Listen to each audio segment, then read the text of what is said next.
so 6:32 p.m. Monday, May 3rd, 2021. I call for a selectmen meeting to order. No particular comments today, but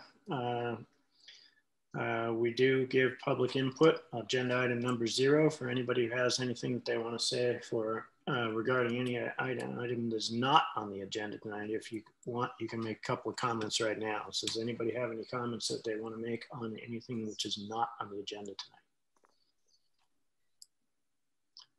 All right, we'll move on to agenda item number 1. This is, it's listed in the agenda as a public hearing, but it's not actually technically a public hearing. This is just an approval or an application for an entertainment license by Manchester Bath and Tennis Club. We processed this last time around at the meeting a couple of weeks ago. There were some questions about it. Since then, the COVID rules for the timeframes are projected to change, and the application has been restructured somewhat to remove some of the concerns that some board members had a couple of weeks ago. So the updated application will have essentially normal activities within the upper deck of the clubhouse with reasonable separation between the individuals, and the concerts won't be spilling out onto the beach, so there won't be any issues with alcohol going out onto the beach. That's a substantive change to the application. And this is for a duet with 1 guitar player and 1 singer. So do board members have any questions? Or actually, Holly, I'll give you a moment if you have any comments you want to make before I turn the board loose on it. Sure. I'm sure everyone had a chance to review what I submitted this time around. So if anyone does have any questions about it, I would be happy to answer them, but I think it seems a lot more conducive to the rules and easy to execute on my end, and I'd appreciate everyone's consideration. Thank you. All right, board members. Becky, you go first. No comment, seems straightforward. I think that the modifications have been very helpful. Thank you. And Harrison. Thank you, Holly. It looks fine to me. John. Yes. Yeah. No. Thank you, Holly. Yes. Everything looks in order, and obviously the rule changes have worked in your favor, I guess, a bit. Yes, sir. Thank you. Jeff. I'm all set. Any comments from the public before I take a motion? All right, can I get a motion to approve the entertainment application from Manchester Bath and Tennis Club? So moved. So moved. Second. Okay, any discussion? All in favor, roll call vote. Ms. Jakes. Yes. Ms. Harrison. Yes. Mr. Round. Yes. Mr. Bodmer Turner. Yes. Mr. Bowling votes yes. Thank you all very much. I appreciate that. Thank you. Thank you, Holly. Thank you for your patience, Holly. Yep. Thank you. Have a good night. Now we're stuck. We're ahead of schedule. So filling the gap, I'm going to move up to the consent agenda. The consent agenda has the Board of Selectmen meeting minutes from April 20th, the Adele Quincy Irvin Citizenship Award, which is an award that we give once a year from the Board of Selectmen to a student in the Manchester Essex school who has shown some particular commitment to public service in their time during the school. And this is typically to a graduating senior. The award is secret and it's a surprise for the student when it's awarded. And so we vote on it without actually telling people who's getting the award each year. There's also a 2021 Arbor Day proclamation, a ratification of the police union contract, the new police union contract is has some changes related to vacation time, overtime hours, and smaller COLAs for several years. This is a 1+3 year contract. Fewer vacation days, no more double time for forced overtime in exchange for, and all of this is in exchange for the higher incentive payments for the Quinn bill and a boost in officer in charge pay. And then the last thing in the consent agenda is a resignation letter from Parker Harrison from the Bike and Pedestrian Committee. He's been on that committee for quite some time. So I'll recommend that we send a letter of thanks to him. Any questions on the consent agenda? Questions, comments? Is there anything that anybody wants to pull out of the consent agenda before voting? I'd like to pull out the union contract. All right.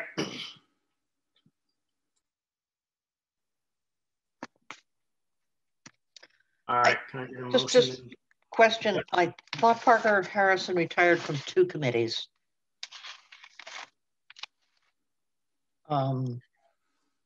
And I, of course, don't have his letter in front of me. You know It what? was Bike Ped and the Open Space and Rec Committee, both.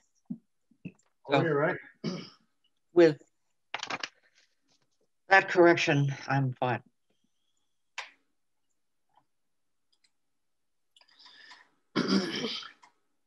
All right. So then can I get a motion to approve the consent agenda minus the ratification of the police union contract? So moved. Second. Any discussion? All in favor, Ms. Jakes, Yes. Ms. Harrison, Yes. Mr. Round, Yes. Mr. Bodmer Turner, Yes. Mr. Bowling votes yes. All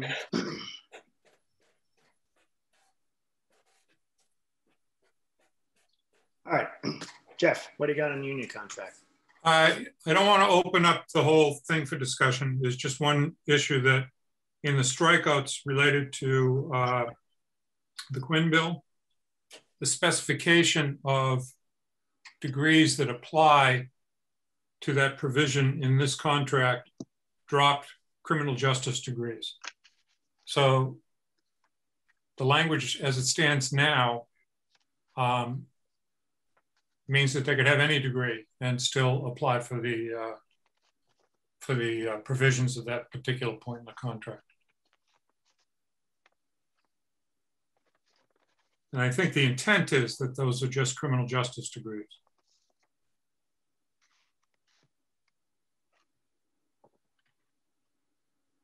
Yeah, I'm sorry, Jeff, that was not meant to be struck through, so.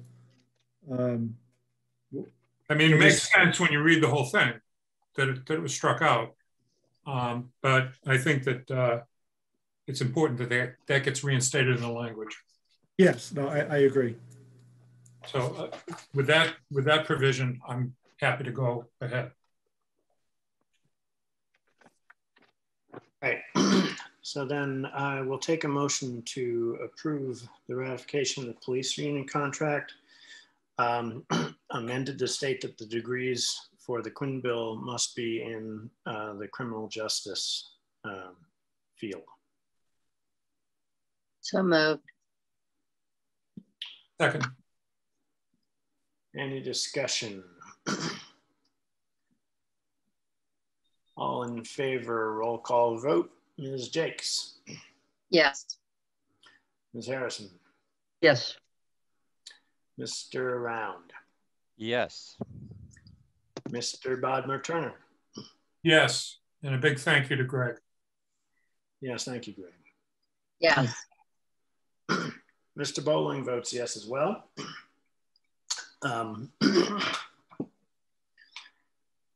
So that concludes items 1 and 2. No, I'm sorry. Items 1 and the consent agenda. and I'm just wobbling around, speaking very slowly right now because for the first time in a very long time, we have got ahead of ourselves. So, town administrator's report. We go back to our regular agenda? Well, we're a scooch early.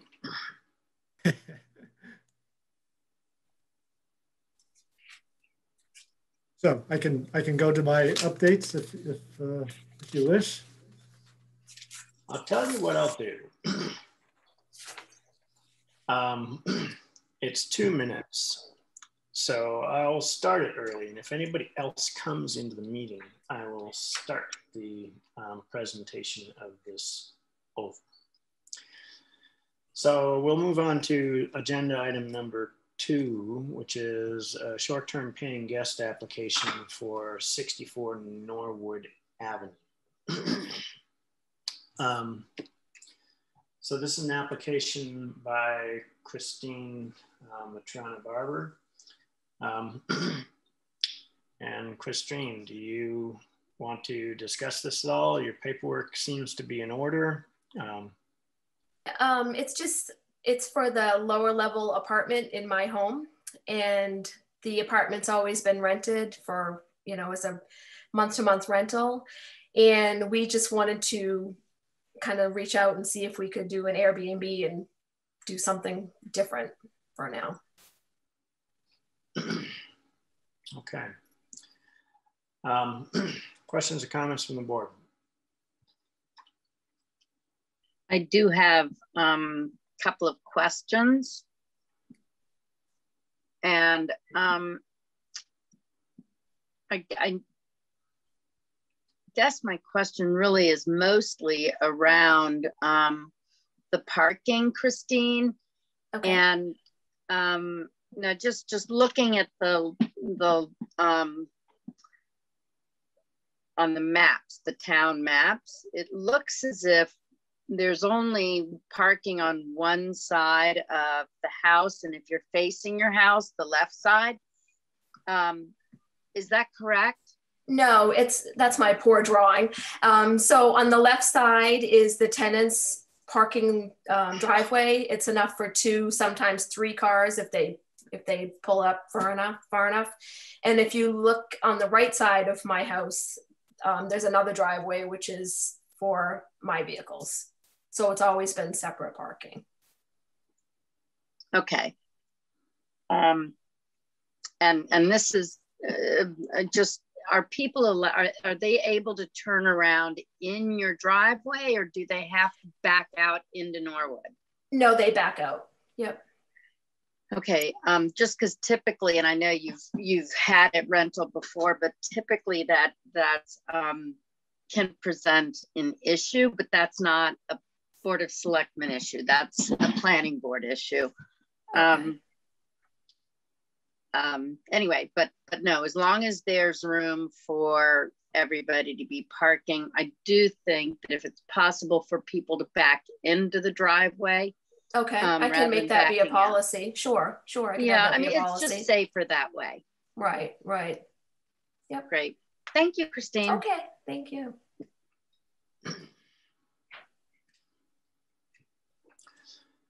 All right. And Anne, any questions? No. John Round. I'd just like to put this in context, being fairly new to the Selectmen's Board, the Select Board here. I just wonder, how many of these have we gone through, say, in the past, say, couple of years? How many applications? I'm just curious. Handful. Oh, yeah, handful, I would say. All right. Just wanted some context. No questions specifically with regard to the application. It looks good. Eli, yes. May I make a comment? Yeah. I just want to thank the owner for bringing this forward. There are plenty of people who don't. So I just want to say thank you to Christine for, trying to do it the right way. So thank you. Oh, thank you. Jeff, any questions? I have no questions. I don't have any questions either. Any questions or comments from the public on the application for a short-term paying guest application of 64 Norwood Avenue?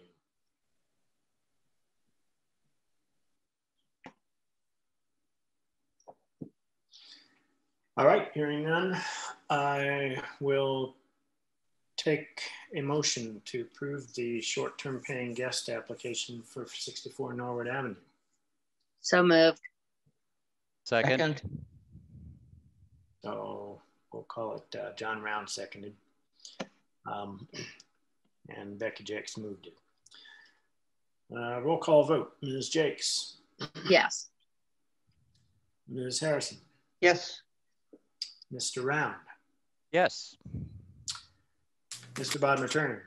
Yes. Mr. Bowling votes yes.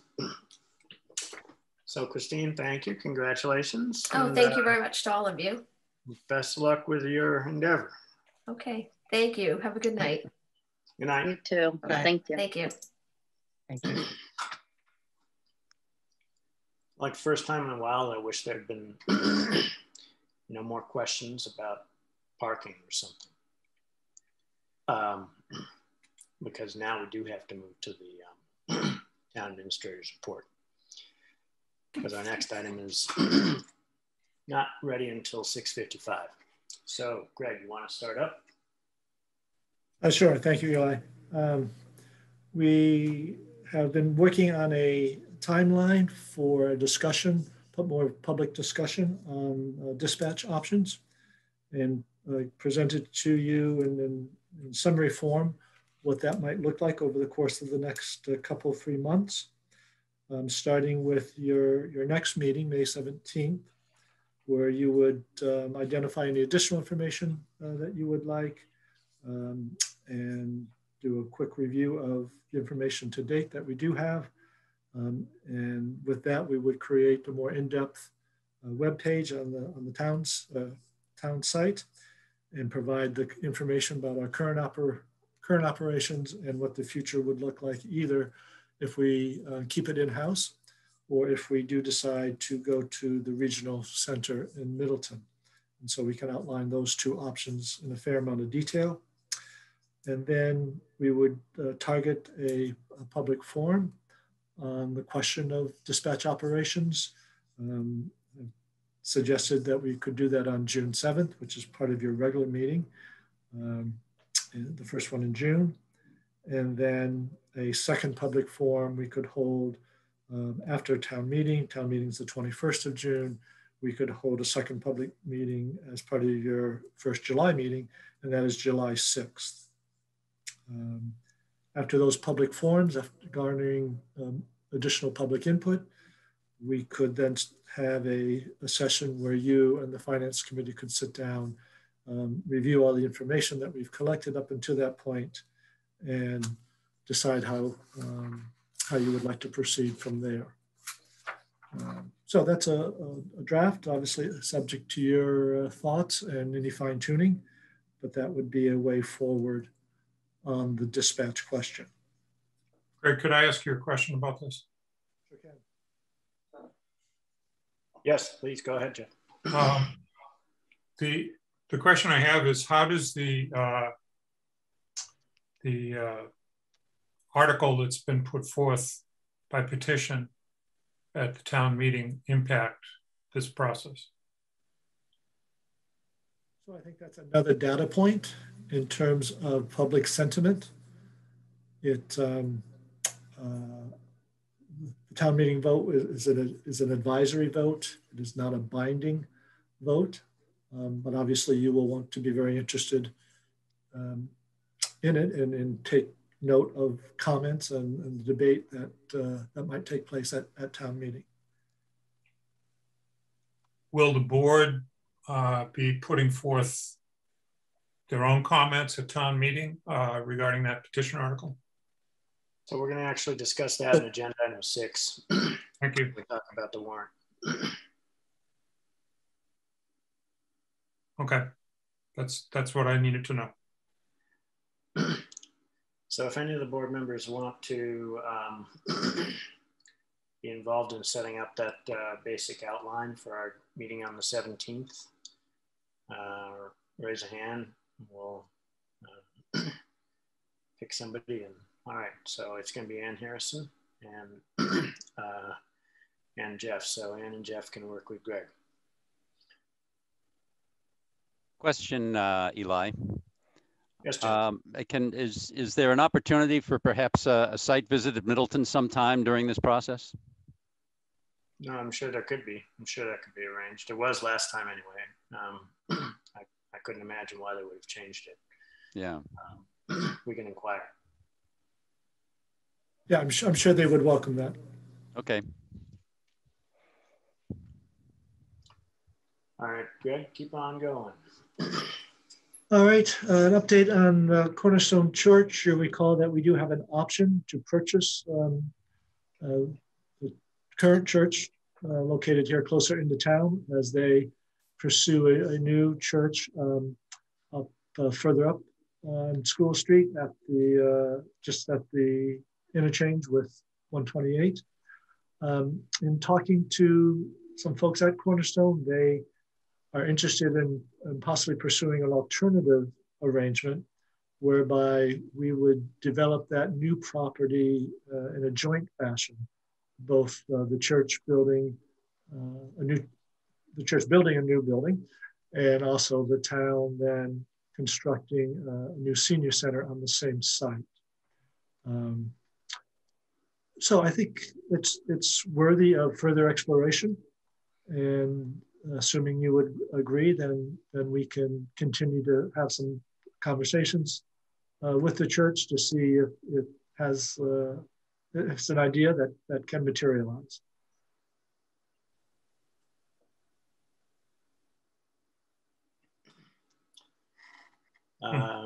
We're not going to be voting for sure, but a consensus or opinion of the board would be reasonable here. What do people, any comments? Yeah, I don't need a final decision. I'm just looking this, if it's worth pursuing, I guess is really what I'm looking for. Yeah, Greg, I'm in favor of that. I think that's we've got a couple of balls in the air here, and I'm just not sure how any of them will pan out, but it's worth, I think, going to the next level. Ann? I was just going to say that this eliminates the concerns I've had about reusing the Cornerstone Church, the parking, the need to make it a two-story building accessible. It just seems like probably a better direction. So yes, absolutely, by all means, pursue it, as far as I'm concerned. Becky? I think it's a really good idea to investigate this. And yes. Jeff? I think it's really important that that if we moved in that direction, that it was really, I have a concern about how we make it clear that this is not a program of Cornerstone Church, but it's a town program. Other than that, I think it's a great thing to investigate. I also like to know if we get any update on the assessment of the other property that we were looking at for the senior center. Yeah, unfortunately that's been delayed, but we do have that back on track and expect to have that completed in June.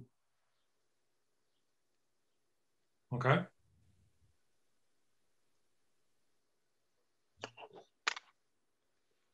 So I would be supportive of certainly pursuing the idea of doing this kind of joint venture on the property with Cornerstone, as long as we can work out the details of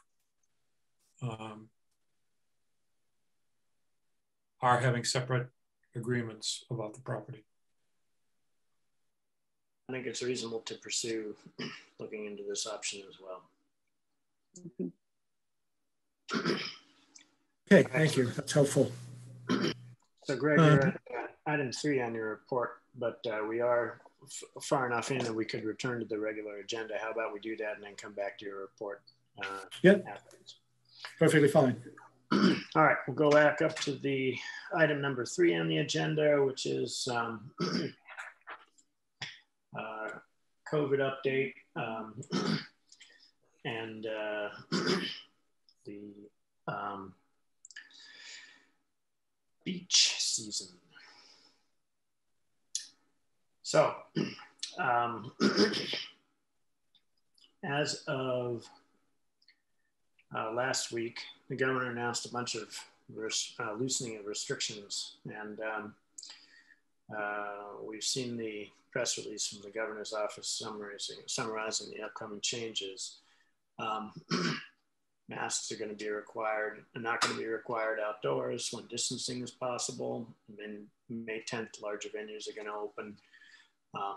Water parks and water and theme parks are going to be opening up to 50%. Currently, the objective, the plan from the state, the hope is to open up fully by August 1st, depending on the metrics that they get from COVID testing. So, in the face of this and other changes, bars and restaurants are going to start to be able to serve alcohol without a food order. There's thinking that we should make a decision about where we stand in the beach opening policy. And Parks and Rec is gearing up for pretty normal summer.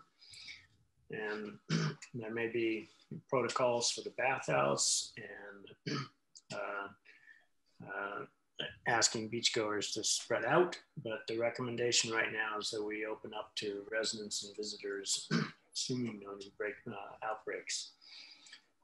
We are starting to hear inquiries, so that's why we pushed this up to this meeting to have some debate and make a decision. So, board members, what's your opinions? Eli, if I may. Yep, go ahead, Becky.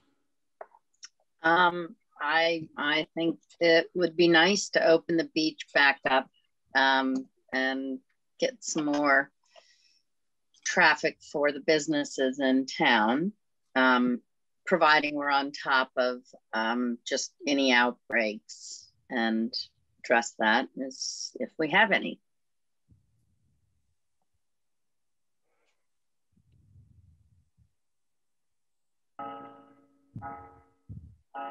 Yeah. Yeah, I think it makes sense, with the obvious caveat that if things change, we change our position. But the way it's going here, I don't see any reason to plan to restrict the beach this year. John Round. Yes, Eli, I also am in favor of returning to kind of what I guess is kind of normal operations. I mean, certainly subject to the guidelines that the state has put out, in particular, I guess, with regard to the bathhouse. But otherwise, it's pretty much getting back to the way life was 2 years ago. And I'm all in favor of pushing in that direction as long as we stay steady on the course here. Jeff. I'm wondering if there's a definition of what a new outbreak is. Oh, there you go.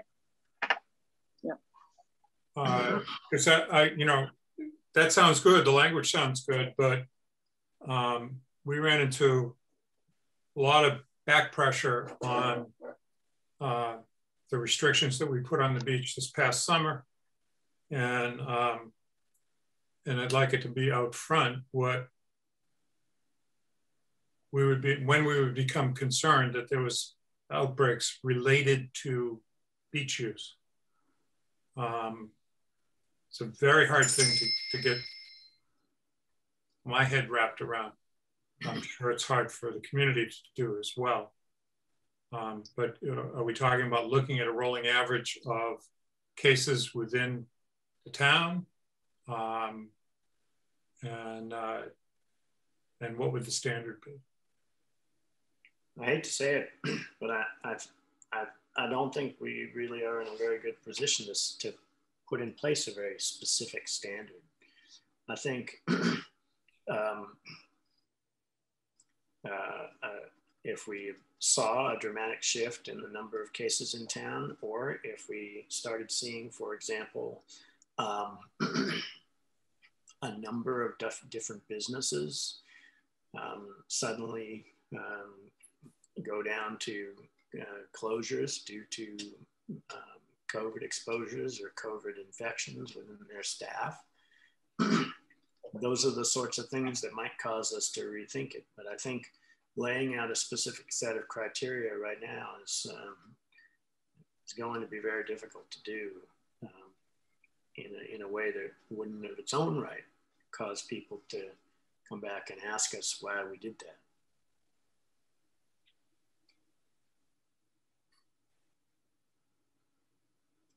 Other board members? Eli, I'm sorry, John, go ahead. Go ahead.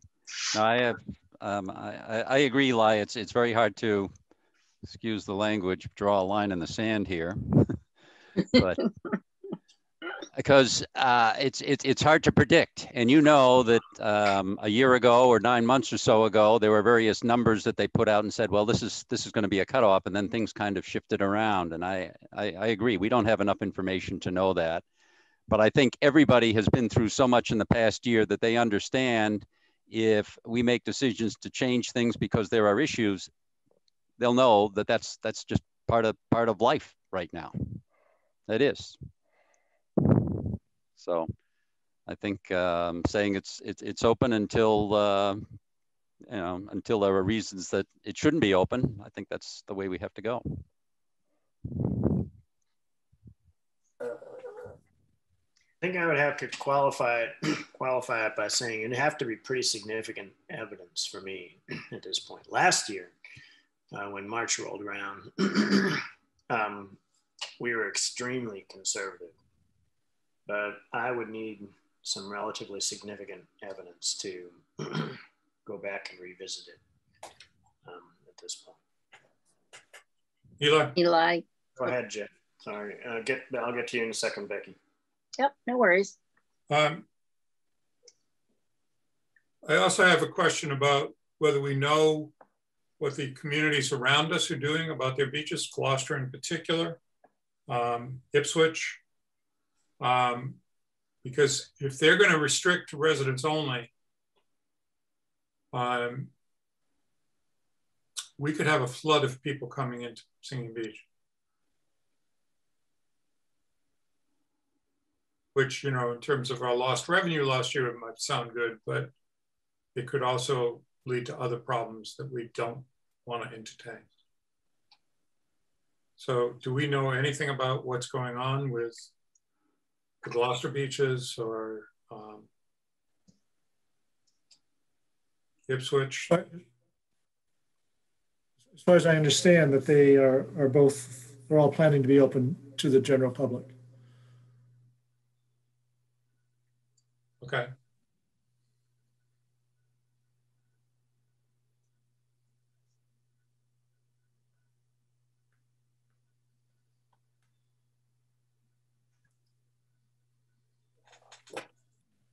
I'm sorry, that's what I have. Becky. I just felt that or thought that we, if we keep an eye on what's happening in terms of the state, that's one way of watching. But primarily, if things happen, I think that the governor's office will let us all know.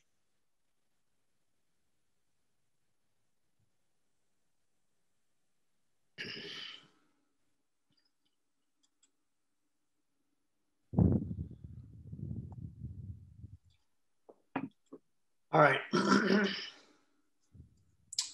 Any comments from the public before we make a decision on this tonight?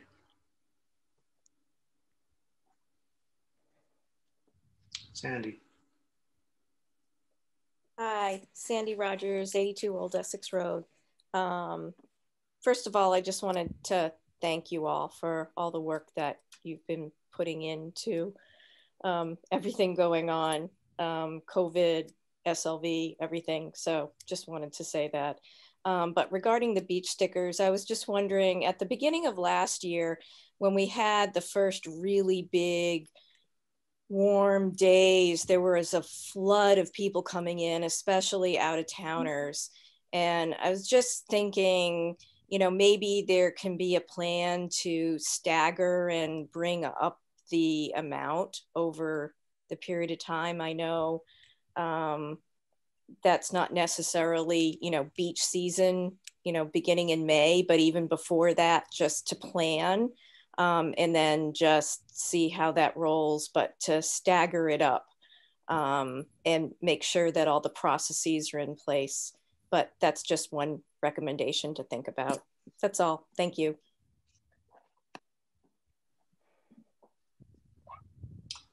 Okay, thank you, Sandy. Eli? Go ahead, Ann. I don't know how well enforced it is, but the signs at the beach currently say that it's residents only, which is a way of staggering it. Keep it residents only, and you know, check from time to time, check particularly on nice warm days, and then on Memorial Day when open it up.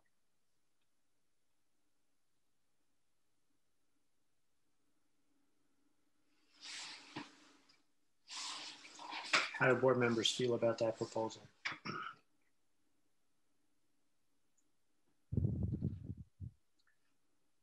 Actually, we have Chief Fitzgerald here. Chief Fitzgerald, do you have any opinion on that proposal?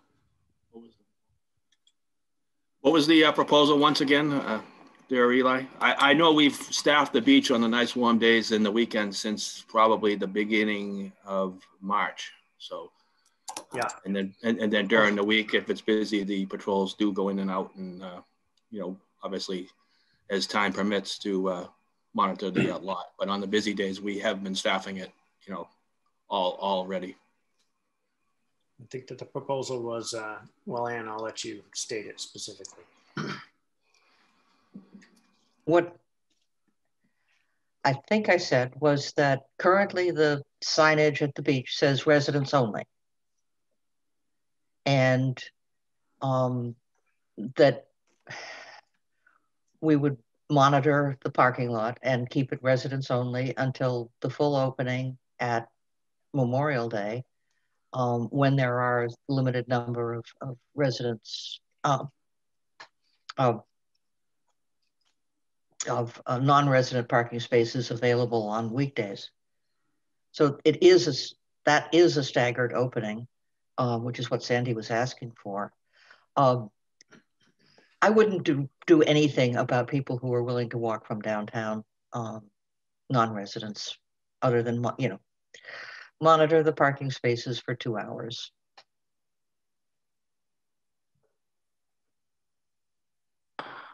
Well, so that is what we do in terms of the parking. Yeah. I mean, right. You know, if it gets up to 75, 80 degrees next weekend, we don't have any staff checking people going onto the beach. Mm-hmm. So that would be available to walk-ons without any charging or whatever. The parking lot, though, still is resident only on the weekends.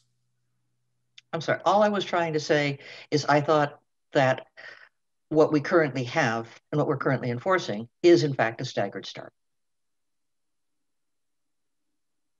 Yes, I would agree with that, Ann. So the proposal there is to simply leave the parking residents only until Memorial Day. Yeah. Eli, if I might ask the chief, I'm just curious. There've been some warm days here, and I've been down there, and I know that you've had one of your officers there when I've gone in on 1 or 2 occasions. Are they down there at all during the weekdays? And I'm just curious how many non-residents might be showing up, because in those instances, they certainly would be enforcing the rules if all the non-resident spots are taken. Yeah, I mean, we go in there. We don't, specifically staff it during the week because we find it's more busy during the weekends. But on occasion, the patrols will go in there and enforce as needed. But I haven't seen it to be an issue during the week. It's more on the weekends when it's warm. Well, it can be warm on Wednesday too, but I don't know. There aren't that many days between here and Memorial Day. We're moving along. But okay, I was just curious. I mean, obviously, if we see a stretch of really warm weather, we'll reevaluate it, and if we need to staff it, then that's what we'll do. Okay. Sarah Mellish, you had a comment? Yes, thank you. From a financial perspective, it would seem to make sense that we would go back to what we were doing in 2019 to obtain the revenue from non-residents. I believe the biggest revenue we obtain is from walk-ons coming up on the commuter rail. And it's about, I think it was a couple $100,000. Greg probably has better numbers than I do that we didn't have last year in our revenue. Yeah, and that's based on a regular reopening, which is around Memorial Day. All right, so I think the proposal right now is to support residents only parking until Memorial Day, and then to support the proposal to support Parks and Rec for gearing up for a normal summer with potential for protocols in the bathhouse and for distancing and for potential distancing on the beach. But other than that, there'll be no restrictions to residents and visitors on the beach. It'll be a normal season. May I ask for a clarification, Eli? Yep. Are we talking about 7 days a week or just the weekends that the parking at the beach is limited to residents only? Until Memorial Day. The proposal that Ann said, I think it was 7 days a week, or did you intend otherwise, Ann? Yes, 7 days a week. The sign, that's what the sign says, 7 days a week. Yeah.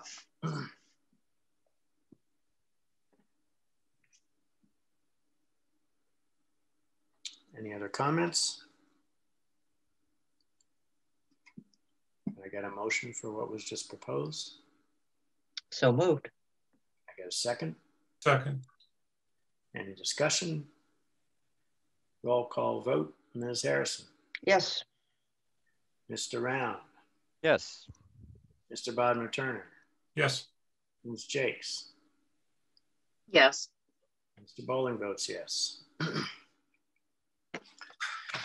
right. Let's move on to item number 4 on the agenda, which is... Eli, I'm sorry, Eli. Go ahead, Greg. Yeah, just a couple of quick other items that related to COVID. One is that we do plan to allow the general public to enter town hall starting next week. We've been under appointment only. We'll have people come in through the front door. There'll be a greeter there to ascertain where they would like to go and making sure that we're not bunching up too much at any one area. But we hope to be able to allow people to come in rather than make appointments ahead of time, starting next week. Second item is we heard from Conley's drugstore today. It's short notice, but it's an opportunity for folks if they're interested. They're setting up a small clinic at the Sacred Heart Church this Wednesday evening, late afternoon, 4 to 6:30, and open to anyone 16 or over to get the first COVID shot, and they'll be back in 3 weeks with the second shot. This is the Pfizer vaccine, and people can go to Conley's and register, or there's a link from our website to do so. So that's something that just materialized, and we it's really his clinic, but we're helping to promote it and facilitate a bit. And thank Nancy Hammond and the COA for facilitating some of the logistics of it. Great.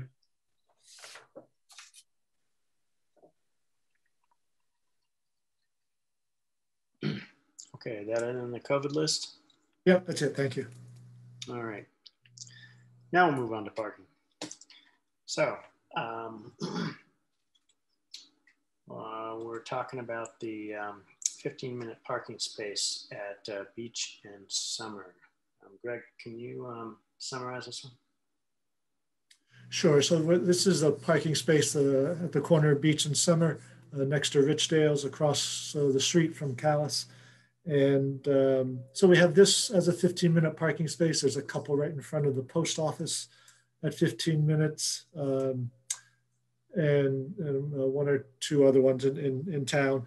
And, you know, it was been in place for a number of years. The goal was to have at least a few spots where there's a higher turnover, quicker turnover, so that people can, you know, if they have just a quick run into whatever, one of the shops or something, there'd be a better opportunity for a parking space.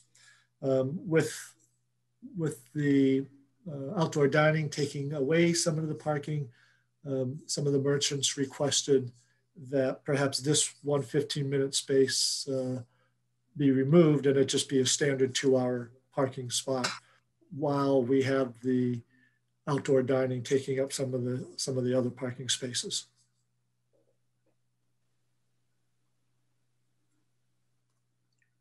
So, questions and comments from the board. Jeff, do you want to go first? I think this is a really good idea. It's not a lot of restitution in terms of the availability of parking, but it does provide more parking for people in the immediate village area. I don't think we should touch the spaces by the post office, because those do circulate really quickly, and people do go in and out of the post office pretty quickly that are using them. And I think, Greg, the other one was over by the laundry. Yes. And, yes. And in that area there, I don't think we should touch that either. But I'd like to see this in line with the other parking in the downtown. Other board members? Ann? Seems good to me. John Round? I'm good, but I am curious why those, I understand the slots in front of the post office, but why the other two were 15 minutes? Was the one across from Callis, was that because that was thought it might also be a post office deal, or? I just don't know what the thinking was for that, but I'm certainly in favor of making that spot, you know, conform with the other parking, parking requirements elsewhere on that street. So I don't have the memory of why that one was converted over to 15 minutes. I do remember the discussion around the one by the dry cleaners. There was some specific need there to allow some quick ins and outs, especially during beach season.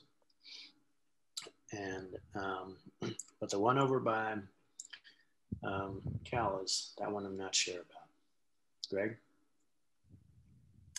Yeah, it predates me, so I don't know that history either. You know, it was a part of Richdale's, but Richdale's has its own parking. It's maybe it was for the post office going the other way. I couldn't tell you for sure. I don't know if Todd remembers that, going back to that history or not.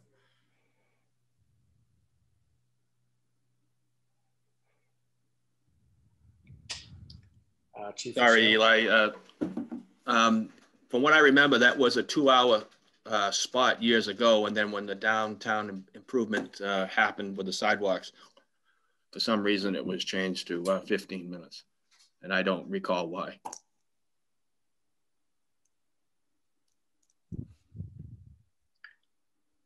All right. May I make a suggestion? Yep. That we change it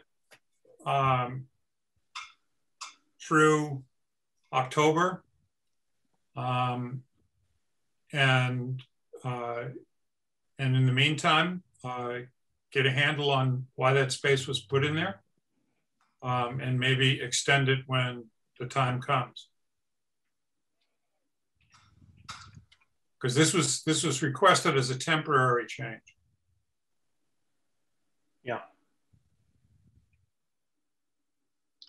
All right. I think Jeff's comment is a good one. I mean, we're just sitting here speculating. And once you change that to 2 hours, there may be some people that'll raise their hand and say, what are you doing?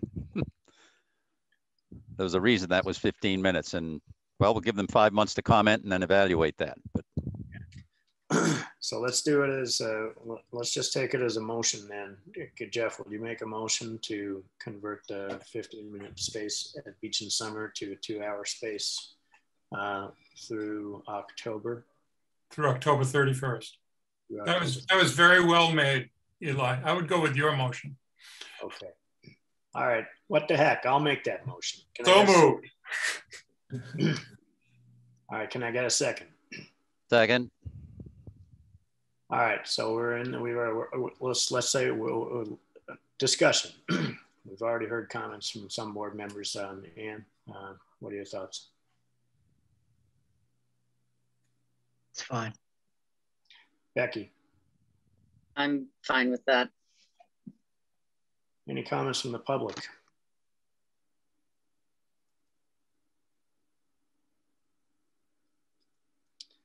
All right, roll call vote.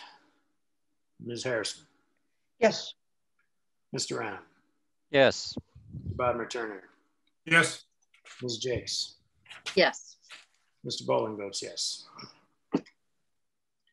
All right. Could I ask a point of clarification? Yes. We're going from 15 minutes to. Can you identify yourself? That's Gail. Gail That's Hunter. Gail. Take a minute. Identified myself. So, sorry, Gail, I didn't see the torso. Oh, yeah. 15 minutes to how many? 2 hours. Thank you. Yeah.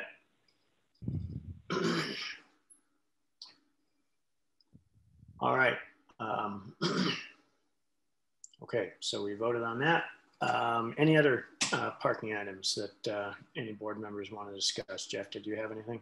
Nope. No. All right, 7:25 on the nose. Let's move on to agenda item number 5, which is a 40B update. What do you know? All right, so SLV said that they were going to file with Mass Housing, and they have. So this is a conventional 40B housing project that's been filed with Mass Housing. Application materials are now on the town's website. We received a letter from Mass Housing, which was their official notification that they'd received the application from SLV. The process is that they start out with a 30-day comment filing period with Mass Housing. And then Mass Housing will be processing that application. And at the end of that, if Mass Housing deems fit, which they typically do, they will give SLV a project eligibility letter, and SLV will take that and come before the ZBA with a comprehensive permit application. Now, we got a request, the Board of Selectmen got a request fairly rapidly after Mass Housing gave us the 30-day comment period notification, asking for an extension to that comment period to allow some additional work to happen on some environmental studies. And also we felt that there was a little bit, we wanted a little bit more time given the fact that we were heading into town meeting still and still dealing with COVID. So we filed, we put in a request to Mass Housing for a 60-day extension. They gave us a 30-day extension, and that runs through June 24th. So various boards have been notified of the new application. They're going to be generating comments to us. We've received some comments from, for example, Coastal Streams sent us some comments today. We will be collecting those comments. And then the Board of Selectmen will write their summarized set of comments to Mass Housing regarding the 40B application, the one that's before Mass Housing. And we will include in it the collection of various comments from the different boards or some subset of them. So we need to start thinking about the comments that we want to put in that letter. And we need to finalize that letter before June 24th. Now we have meetings on the 17th and on June 7th. Some of those meetings are going to be kind of busy. Maybe we may want to add an extra meeting just to deal with the comment letter at some point before annual town meeting. But that's the basic, that's what we have to deal with for the next month or so. So questions or comments from the board?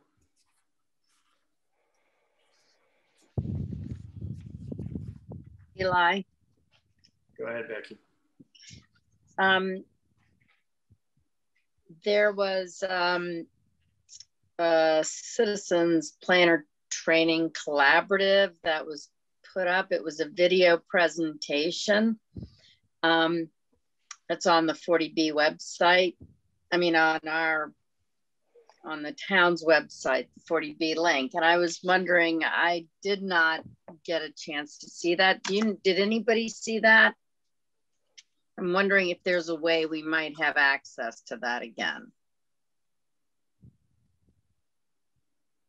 Yeah, we can reestablish that link. You say it's not there anymore, Becky? I thought it was. Well, it said it was only available until the 30th of April. Oh yeah, yeah. So if we can get that extended, I'd like to see it. I'd like to be able to see it. But as far as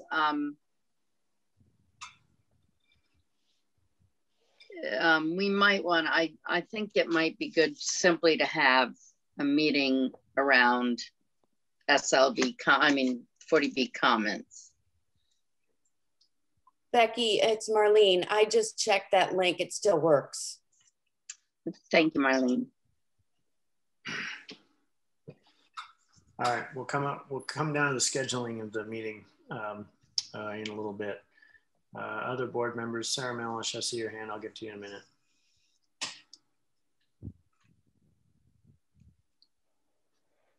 All right, no other comments from board members right now. Sarah Mellish, go ahead. Yeah, I just wanted to react to Becky's comment regarding that, that media presentation. We did have 4 members of the Zoning Board of Appeals attend that meeting. And it's my understanding that the person who presented that meeting might be one of the options for our technical consultant. And I personally thought the meeting was very well run. So if people can look at that, if it's extended, that I think that would be helpful. Okay, thank you. All right, so we probably will be discussing this, well, I'm quite certain that we will be discussing this at some point between now and the meeting that we set up to go through our actual comments, because we'll need to generate some drafts before then. But with respect to scheduling a meeting to discuss that, just focused on just finalizing the draft comments. Do you want to aim for Thursday, June 17th?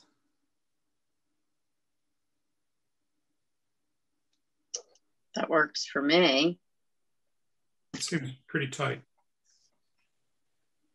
Too close to the deadline? I think. Well, but we may be getting comments back in kind of at the very back end of the time frame, right? Well, I mean, anybody who wants to make comments knows that we've got 60 days. We had 60. 30 yeah, days. we had, yeah, and human nature is such that. Yeah, you know, human nature is almost. We're going to make this very public. We have made this very public. We 30-day notification came in, so I'm not going to have an awful lot of sympathy at this stage in the game for people coming in late with comments on the 60-day period. Do you have any input on these studies of the vernal pools, where that data, those data are going to stand given this window? When they're going to come in, Greg?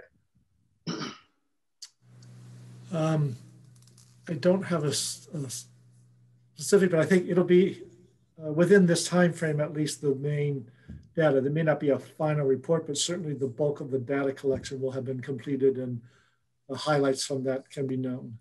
Okay. So long as the people involved know that, I'm sure they do. Yeah, they do. Yep. Yeah. They requested the extension. I told them. No.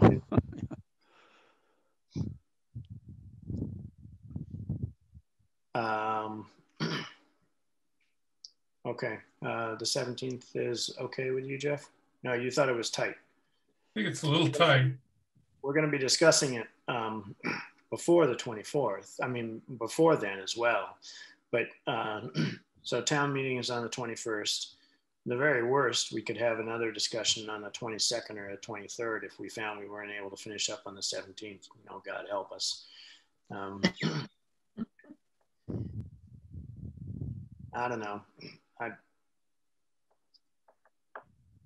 Everybody else is okay with it, then. But you feel more comfortable with the 10th, Jeff? I'm not sure what how the process is going to work here, Eli. In other words, 17th, what's all the information? Let's put together a draft, or are we going to have some sort of a draft that we'll have to assemble before that date? There's a draft that we're going to assemble before that. We'll use staff as much as possible to put together existing known commentary. I'll work with Jeff to put together a skeleton, with Greg to put together a skeleton. So I fully expect there to be a pretty hefty draft before we get to that date. We're not going to be sitting down in that meeting and writing down the first draft. If that process can move along and maybe, you know, a first pass on a first round of comments before that 17th date, then I think we're good. Absolutely. Should we possibly do for the, shoot for the 10th, and if we need another night, we do the 17th? Does that make sense, or no? Or 17th and then the 22nd, as you suggested, Eli? I prefer the 17th. I mean, we asked for an extension, a 60-day extension of time. I'd rather, and there's a fair amount of stuff happening in between here and there. So I would prefer the 17th. Okay. I'm good with that. But what Becky's proposing is the 17th is the backup for the 10th. Or the 22nd is the backup for the 17th if we needed more time. I mean, another meeting.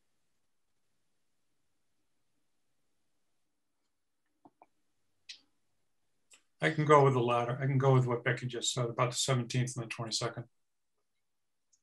All right. As long as we have these iterations of a draft prior to that, I think it fits together. Ann? Yeah, that's okay. You know, assuming that we're not passing drafts around outside of meeting times and, you know, generally getting ourselves in a mess.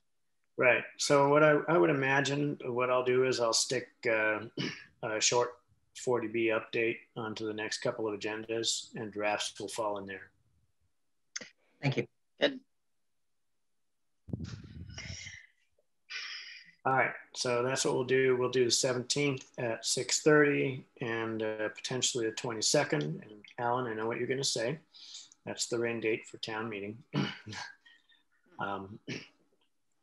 You're muted. Third. The rain date, I think, is the 23rd, Eli. Oh, the 23rd. I'm so sorry. You're right. All right. Nope. We're good then. We did it right. All right. Please don't act so surprised. Yeah, that was perfectly planned. Yeah. Okay.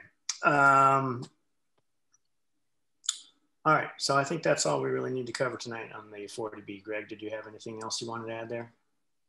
No, I think that was it. Thank you. All right. So, well, we're doing pretty good. We're at agenda item number 6, which is the final approval of the FY22 budget and the warrant. So what I was going to do was go through the FY22 budget for the final approval and then move to the warrant articles to make recommendations. Alan, the approval of the final budget, the way I anticipate doing this is going through the major departments and get the yes or no from the Board of Selectmen for approval of those items. So I don't think this stage will take very long. Greg, did you have any comments you wanted? No problem. I'm here for the duration. All right. Greg, did you have any comments you wanted to make before we started ripping into that?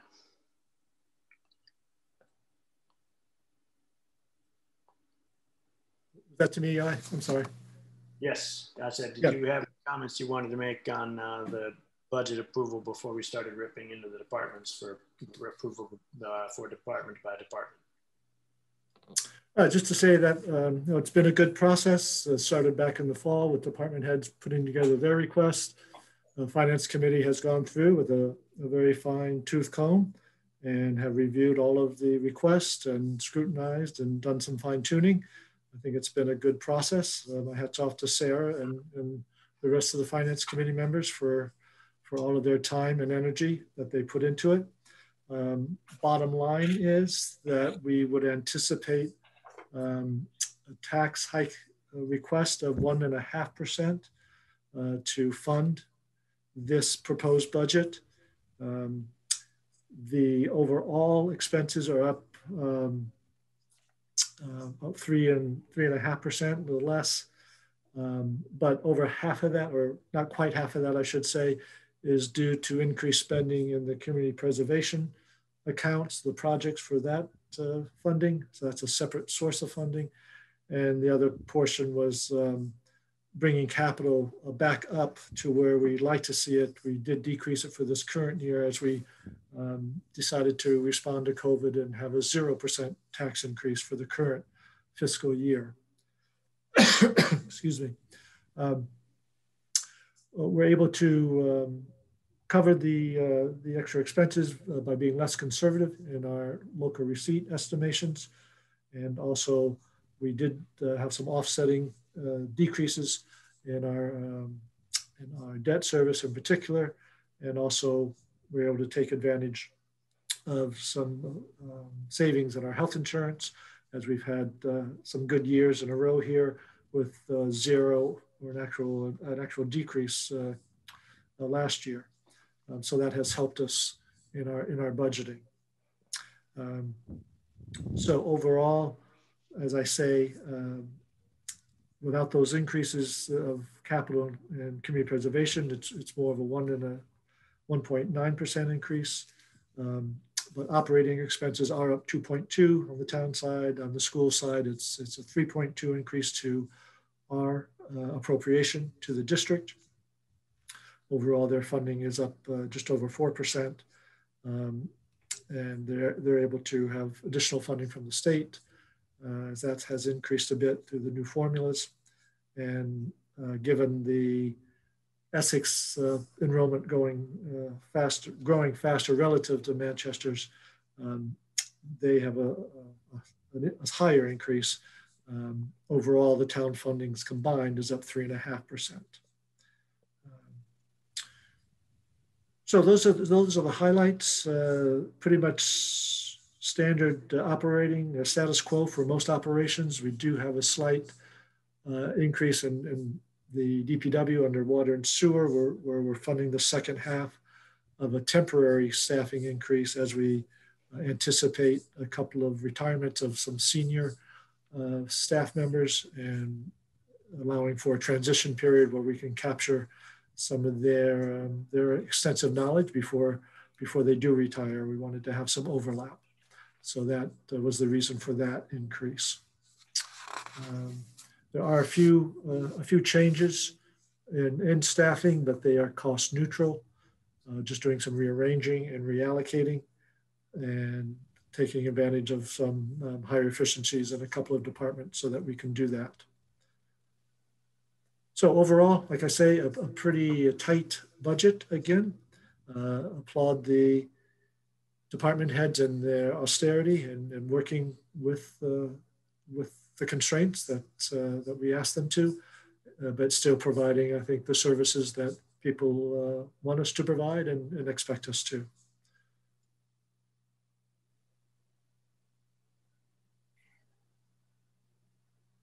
All right. So what we're going to do is we're going to go through the main categories, starting with general government. What I'll do is I'm simply going to make motions to approve and see if we get seconds on each of these. So I will make a motion. No, I'll take it back. I'll do it the regular way. I'm going to ask for motions. Can I get a motion to approve general government in the amount of $4,727,109? So moved. Second. All right. Any discussion? All in favor? Ms. Harrison? Yes. Mr. Round? Yes. Mr. Bodmer-Turner? Yes. Ms. Jakes? Yes. Mr. Bowling votes yes. I just realized this is going to be irritating because ordinarily I could just do these with voice votes, and this time around will be the very first time I haven't done it with voice votes, and it's going to be kind of a pain, but that's the way it goes. Public safety. Can I get a motion to approve the public safety department in the amount of $3,629,507? So moved. Second. Any discussion? All in favor, Ms. Harrison? Yes. Mr. Round? Yes. Mr. Bodmer-Turner? Yes. Ms. Jakes? Yes. Mr. Bowling votes yes. And I'm going to motion to approve public works in the amount of $2,189,914. So moved. Got a second? Any discussion? All in favor, Ms. Harrison? Yes. Mr. Round? Yes. Mr. Bodmer-Turner? Yes. Ms. Jakes? Yes. Mr. Bowling votes yes. I get a motion to approve other environmental in the amount of $666,155. So moved. Second. Can I get a second? Second. Any discussion? All in favor, Ms. Harrison? Yes. Mr. Round? Yes. Mr. Bodmer-Turner? Yes. Ms. Jakes? Yes. Mr. Bowling votes yes. Get a motion to approve human services in the amount of $358,757. So moved. Second. Second. Got any discussion? All in favor, Ms. Harrison? Yes. Mr. Round? Yes. Mr. Bodmer-Turner? Yes. Ms. Jakes? Yes. Mr. Bowling votes yes. Now, library. Mr. Barbara Turner, I'm going to recuse myself from the library vote because my wife is a part-time employee at the library. Would you please take this vote? Sure. Can we get a motion for the library? The figure I have is 511,258. So moved. Second. Any discussion? Okay, Mr. Baldwin. I recuse myself from this vote. Thank you. Ms. Jakes? Yes. Ms. Harrison? Yes. Mr. Round? Yes. Mr. Bodmer votes yes. Recreation. Can I get a motion for approval of the recreation budget in the amount of $367,422? $367,422. So moved. Second. Second. Any discussion? All in favor, Ms. Harrison? Yes. Mr. Round? Yes. Mr. Bodmer Turner? Yes. Ms. Jakes? Yes. Mr. Bowling votes yes. Can we get a motion to approve debt service in the amount of $1,119,928? So moved. Second. Any discussion? All in favor, Ms. Harrison? Yes. Mr. Round? Yes. Bob Turner? Yes. Ms. Jakes? Yes. Bowling votes yes. Enterprise funds in the amount of, can I get a motion to approve enterprise funds in the amount of $1,714,046, $45. No? Yes, five. Yes. Yeah. So moved. Second. Second. Any discussion? All in favor, Ms. Harrison? Yes. Mr. Round? Yes. Mr. Bodmer Turner? Yes. Ms. Jakes? Yes. Mr. Bowling votes yes. That's the total for Article 14. I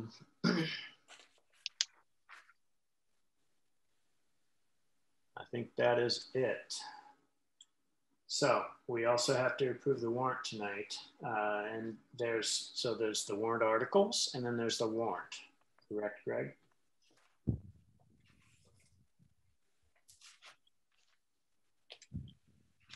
So we need to walk through the warrant articles.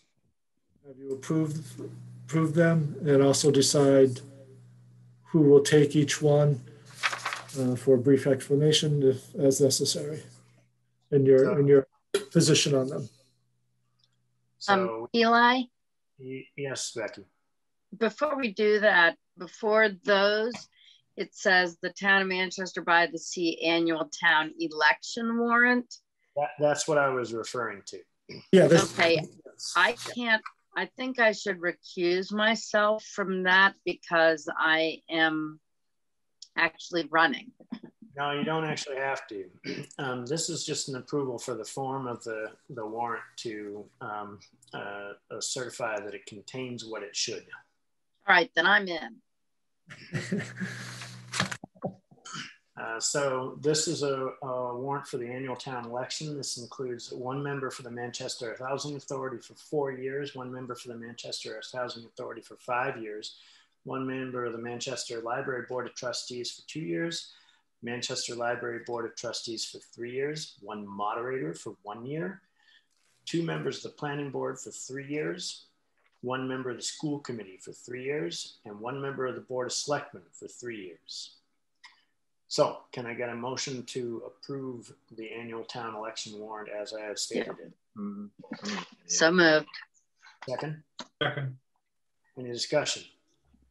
All in favor, Ms. Harrison? Yes. Mr. Round? Yes. Mr. Bodmer Turner? Yes. Ms. Jakes? Yes. Mr. Bowling votes yes. All right. So now we're into the actual town meeting warrant, and there's a few things that we need to discuss here. And Alan, I'm going to need you to speak up very shortly, but one thing I think I wanted to cover first is the proposal from the fire department for inclusion of or adoption of some additional sections of the state law with regard to sprinklering. And we discussed this a couple of weeks ago, and we said that we would discuss it again this time round. The current warrant does not include those provisions. We've received a little bit of input from the public, suggesting some clarification or some general concerns. But Alan, I guess, Alan, I'll let you speak right now with regard to that article. Well, I don't have any opinion on the merits of it, but I do think it is likely to engender a considerable amount of discussion. People will be significantly affected by it, property owners, and therefore, in the interest of keeping this meeting short, which I think we all agree is a good idea, I would prefer to defer it. So, board members, before we dive into the rest of the article, I would like to address these concerns and see whether or not there's still an appetite for us including it in the annual town meeting or pushing it to the fall. So let's go around robin. Ann Harrison. I think it could be controversial, and I would like to see it postponed. Mr. Round. I'm taking Alan's advice. I agree. We could delay it to the next meeting, I think, or just delay it and see when it would be appropriate time. Mr. Botmer-Turner. I would agree with the other board members who have spoken so far. Ms. Jakes. I agree, but I'm concerned that we're going to have a very long meeting in the fall as well. And I am not convinced that putting off the sprinkler should be done at this point. Okay. Well, I concur with the others, but what I would say is that when we talked about it a couple of weeks ago, what we had said, and Chief, I'm talking now partly to you too.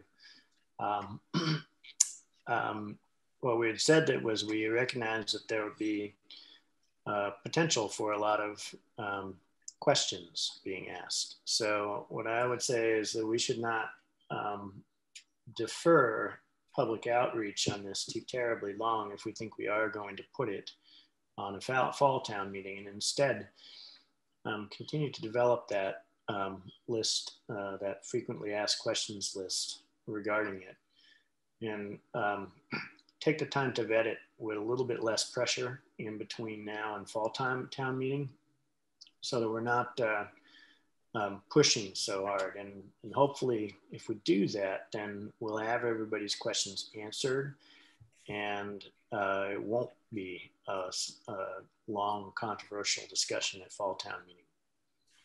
That sound okay? Did you get my bulleted list that I forwarded? Okay, good. Just want to make sure. Okay. So Chief, sorry we didn't get to it this time around, but we thank you for your effort you put into it so far, and we'll definitely be following up with you. Okay, thanks. Sarah Melish, did you have a comment on this? Yeah, so this was not presented as a warrant article to the Finance Committee, so we have not voted on it. And we thought we were done. Well, it's moot because we're not putting it right. on. Thank you.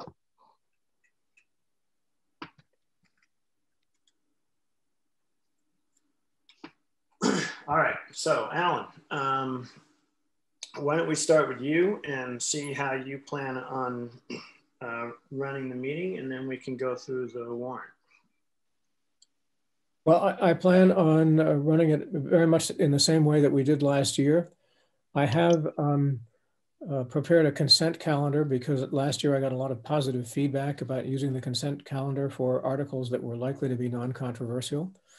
And so I have, with Ben's help, put, let's see, articles 1, 2, 6, 9, and 10 into a consent calendar, which can be voted on as a single motion at town meeting without debate.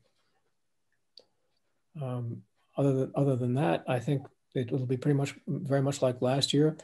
I've been reviewing the public health protocol that I developed last year, and I've updated it to reflect the most recent governor's orders, but I don't see any reason to change the protocol that we had last year, meaning that masks will be strongly encouraged, social distancing will be encouraged or required, and all the other protective measures we had in place last year, I plan to follow again.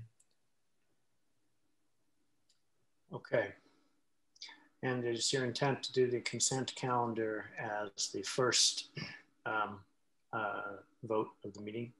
Yes, as soon as we get through the preliminaries. Yeah. All right. So,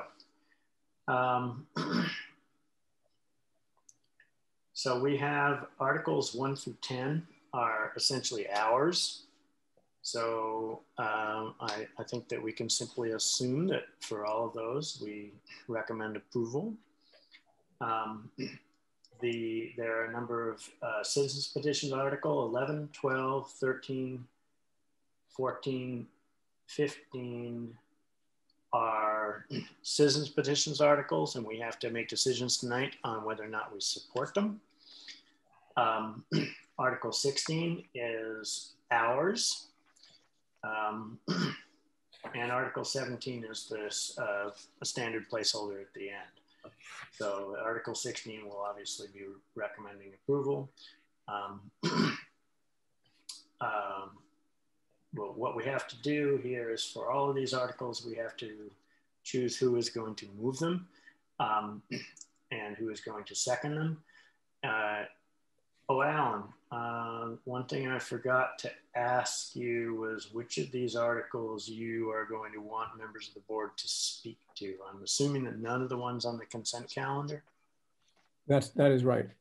I have, because I had to do it in order to prepare the consent calendar and have it ready to be included in the Finance Committee pamphlet, which goes to the printer tomorrow. I had to name movers and seconders for that. So I hope no one will disagree with my choices. Okay, I will accept your wisdom.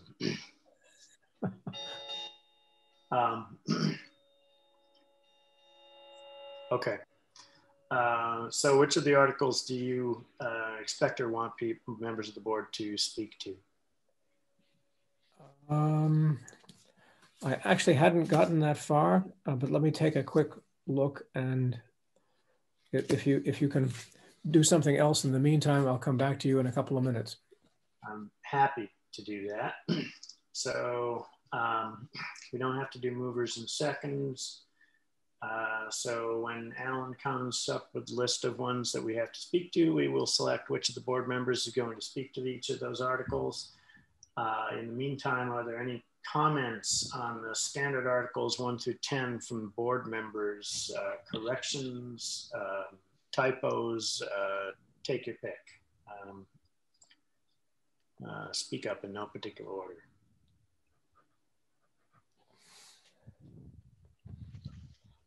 All right, if anybody finds something, we can come back to it. We are going to come now to Article 11, the citizen petition article. And this is a non-binding vote. And I'm going to read these in full because these I don't think have been read in full in a public meeting before. So Article 11, Section A, to see if the town will vote to express its opposition to the proposal of by Strategic Land Ventures to erect a large multifamily complex on the parcel located and recorded as number 43018, which is adjacent to School Street and Route 128 and abuts land dedicated to conservation purposes, which in aggregate approximate 1,600 acres in Manchester and Essex, and which is located within the major watershed supplying Manchester's drinking water. Given the proposal's threats to life, health, and safety of residents throughout the town and of wildlife on or near the parcel, and B, to express support of the goal of producing more affordable housing units in Manchester as noted in the Manchester Housing Production Plan, and to commend and endorse the work of the Manchester Affordable Housing Trust, the Manchester Housing Authority, and their allied organizations in their efforts to do so, including through expansion and renovation of housing units at Newport Park and the Plains, and through the pursuit of means other than by the proposal by SLV to erect a large multifamily complex on the parcel recorded as number 43018, i.e.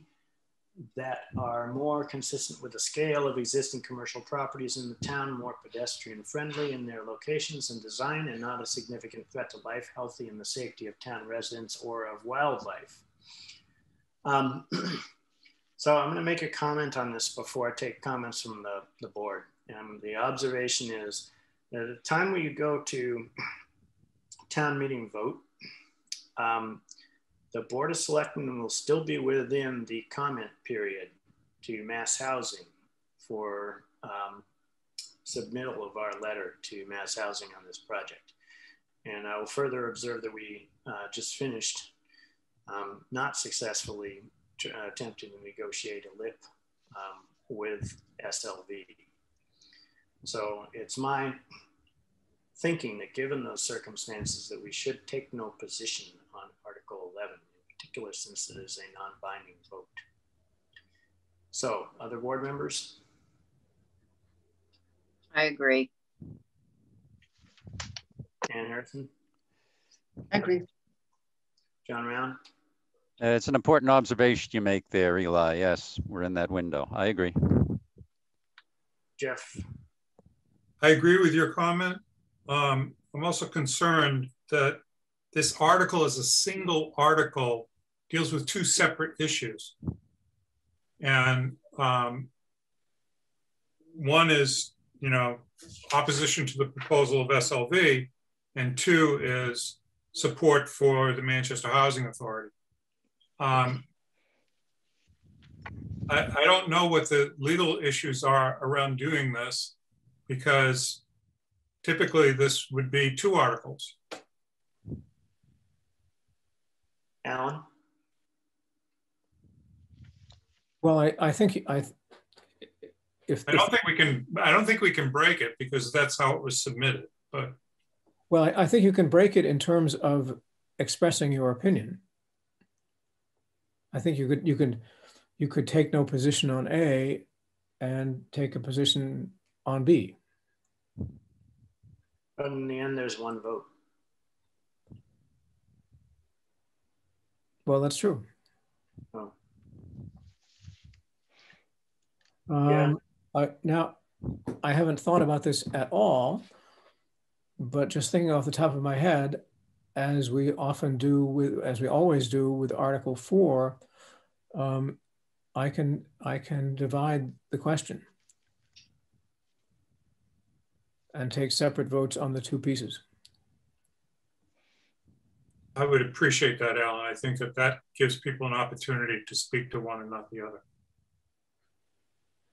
I mean, to vote for one and not the other. Yeah, I think we would have one discussion of the whole article, but let me think about it a little more carefully. But I don't see any reason we can't do that. Okay, thank you. And as far as the article is concerned, I still recommend that we take no position on either of them.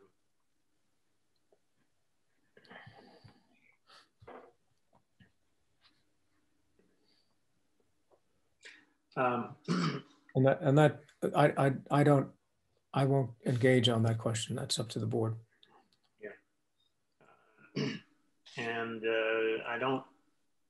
furthermore, I'm not sure that we need to speak to this article, but I'll leave that open to board members as well. I mean, we could make relatively general statement. Maybe that would be appropriate. General statement regarding affordable housing. Alan, do you have any preferences or how the board addresses this? No, I don't. I will give you, though, a firm answer within the next day on whether we can divide the question. All right. So do board members feel like we don't have to actually decide on this tonight? I'll tell you what, all we have to do is decide on the night is whether or not we're taking a position. And right now that we're not taking a position on either of them.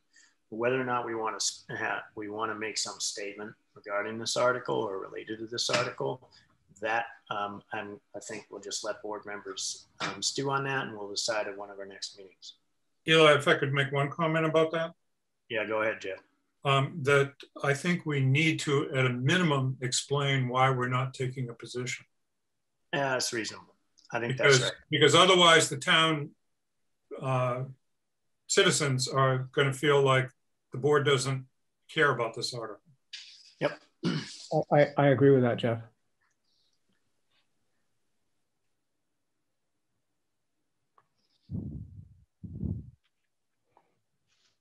All right. Okay, Article 12, also a citizen petition article. To see if the town will vote to amend Article 12 or earth removal, Section 4, general limitations of the general bylaws to insert the following. P, in consideration of the safe and healthy of town residents, no permit for the use of dynamite or other explosives blasting shall be approved for the purpose of constructing 1, any commercial, i.e. non-residential structure containing more than 100,000 square feet, or 2, any individual structure in the town meeting containing more than 20 housing units, unless A, the board,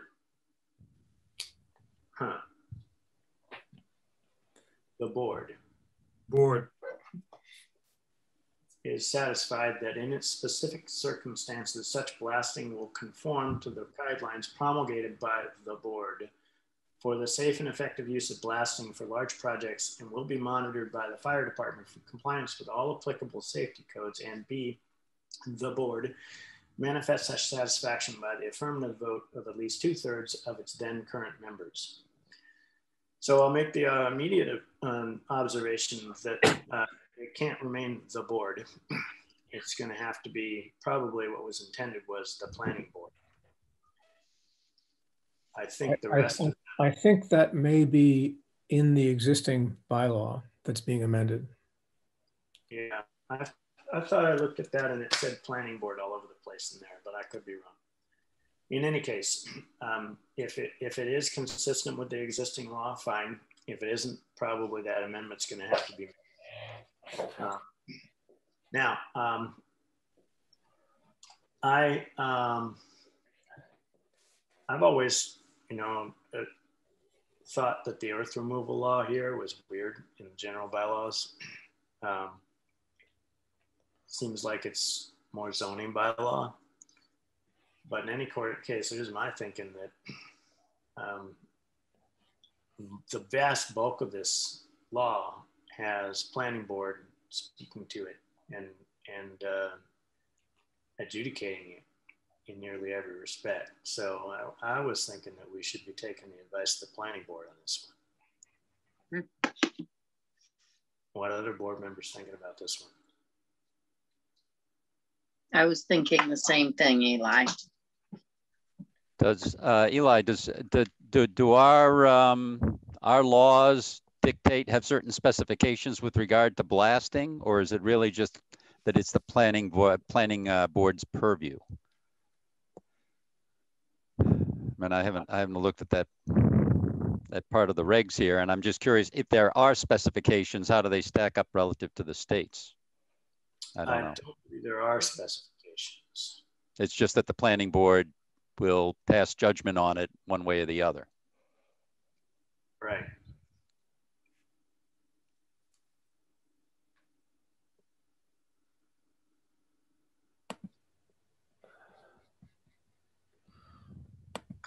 Ron Mastercomo has the planning board discussed this citizen petition yet?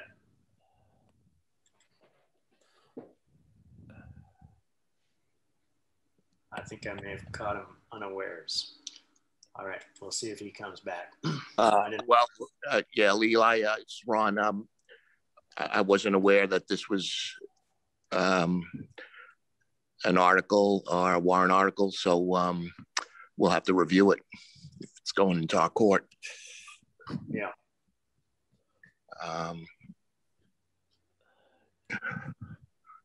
So we'll take it up if you're tossing it to us. Technically, you only have to take positions or vote on zoning board changes, zoning law changes, as far as I understand it. But this one really is in your wheelhouse, but is in the general bylaws. Yeah. So we'll review it. Chief Cleary, you had a comment? Yeah, I believe I had sent my comments to this originally to Greg. There are current blasting permits that are obtained through the fire department. We have our safety checkoff list and we follow the state regulations. My only concern is that whatever is done here is done with professional and expert advice as to anything to do with blasting, and not just somebody's idea that anything that's going to be changed based on the state blasting regulations or what we already follow. I don't want to be put in a position to have to enforce things that I can't enforce. So without some blasting engineers or some pyrotechnicians or somebody behind there signing off on engineering stamps, I would be very leery of a citizen petition to change something of this magnitude. Okay, thanks, Chief. You're welcome. I'm assuming you heard that commentary. Eli? Go ahead, Becky. I just also had some concerns with the wording. I mean, some of the wording and what it means or doesn't mean. When they talk about 100,000 square feet, how is it that comes into, I guess what I'm getting at is, are we talking about spread out, horizontal, vertical? Does it matter? I mean, sorry, my dog's talking to me. And then anything containing more than 20 housing units. It just seems like this article has chosen a couple of numbers, but it's not actually referring to how much space is going to be blasted. Do you understand what I'm getting at? I do. And I think your comments actually, I mean, I think they're valid, and I think they cover areas of the bylaw that the Board of Selectmen has nothing to do with. Right. Which is why I don't think we should be making a recommendation on this. Well, we don't have anything to do with it, and it's also just so general. Anyway, that's my 2 cents. Yeah. Did you have a comment? I have a point of information that I need to get clarified, which is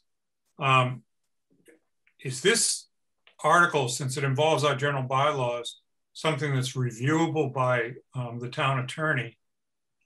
Because I agree with Becky, the language in it is seemingly arbitrary. And I am concerned about what Chief Cleary just said, that we are within the guidelines of state regulations, or we're out in a place that becomes a lot more difficult to enforce. There's no enforcement in this other than denial of a permit. And if we had to go to court on this, the town would be paying for that.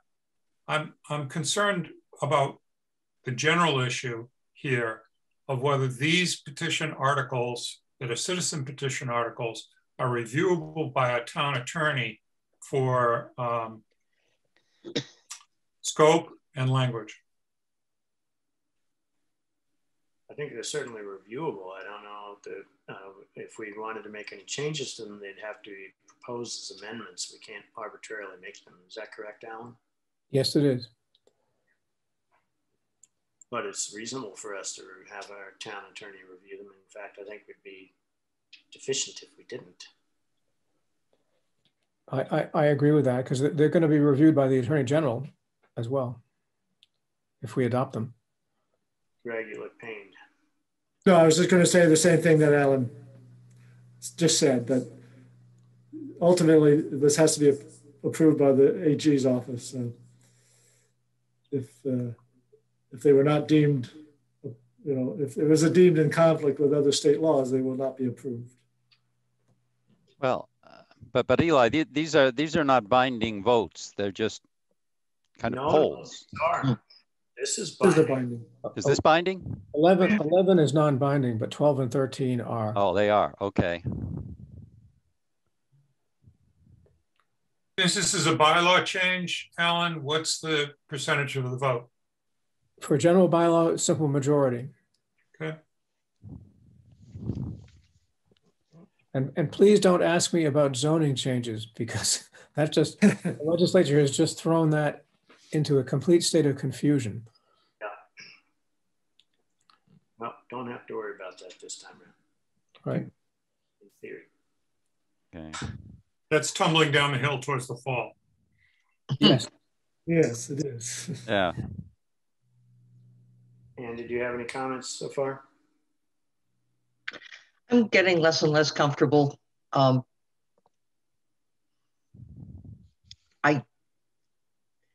don't think it's a well thought out bylaw.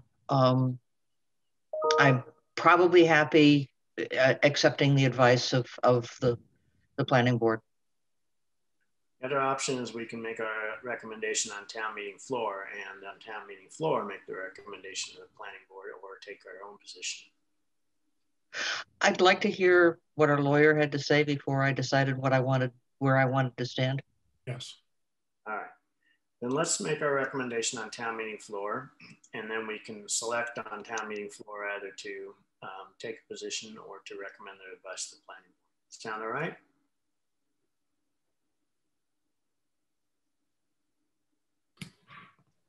All right. Well, that's what we're going to do. Oops, I was muted. Is this after town council takes a look? No, we're making our recommendations right now because this is going to print tomorrow. Okay.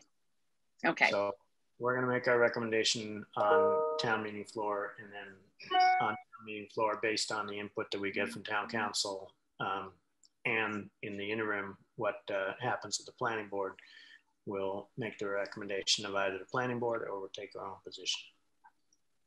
Thank you. Everybody okay with that? All right, moving on. Article 13.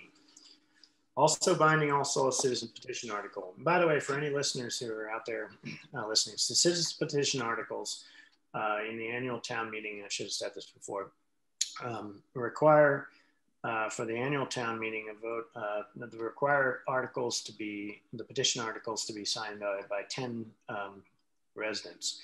And then the Board of Selectmen is required to put them on the warrant as they are submitted to us. We can't modify them. We must put them on the warrant and then deal with them as they are written. All right, Article 13. To see if the town will vote to amend Article 10, police and other regulations of the general bylaws by adding a new section 46 as follows. Access to large developments. Construction of any housing project in the town larger than either 1, 100 units, or 2, 75,000 square feet is prohibited unless such a project includes 2, or rather rather, it says tow, and that will have to be corrected. Paved access roads open at all times for ingress and egress. 2 access roads are necessary to protect the safety and health of the residents of the project and the town, per petition of citizens. All right, this one's different in a number of respects from Article 12. It's totally in our wheelhouse because of where it's been placed and how it's been stated. So, board members, comments?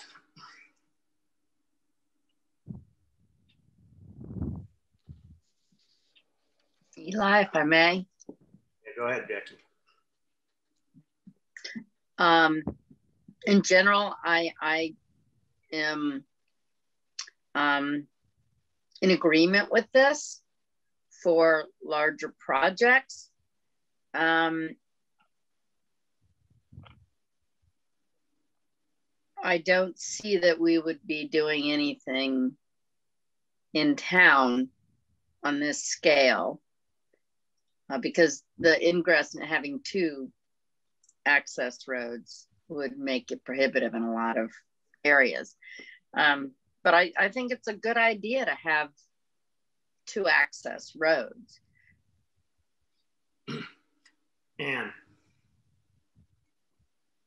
I am uneasy with this being a police. It seems to me to be a planning, zoning sort of an issue. So I'm unhappy with where it's being put, particularly in light of the fact that have been working for a couple of years to reorganize things so that land use is in one and zoning is in one place and not scattered throughout all of the bylaws. So I have a meta problem with it. In terms of its, of the specific, it seems, as I agree with Becky, it's probably a good idea to have 2 ways in and out of the large project. I also feel slightly that we are, how to say it, building a barn door after the barn is gone.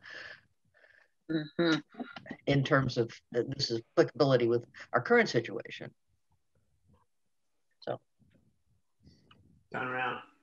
Yeah, I'm in favor of this article, Eli. I think it makes sense. I don't think that if there was any kind of a development, a regular development that would come to Manchester, and I can't just picture where that might be necessarily, that wouldn't be something that would be asked of the applicant by the zoning board anyway. As Ann states, yeah, maybe the horse is out of the barn in a sense that any kind of 40B dealings, this isn't going to apply to them anyway because they're dealing with state regs rather than local regs. Right.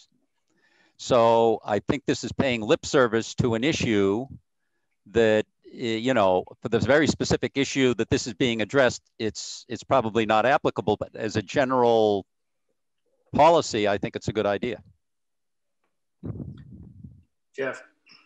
I have a concern that this policy or bylaw change would exclude any development at the Powderhouse Hill project. There is not a separate ingress and egress in that property. And I have a concern that while it's well intended, it's very specific to the 40B project. Yes. And it's not addressing existing housing, which becomes modified and comes onto the subsidized housing inventory.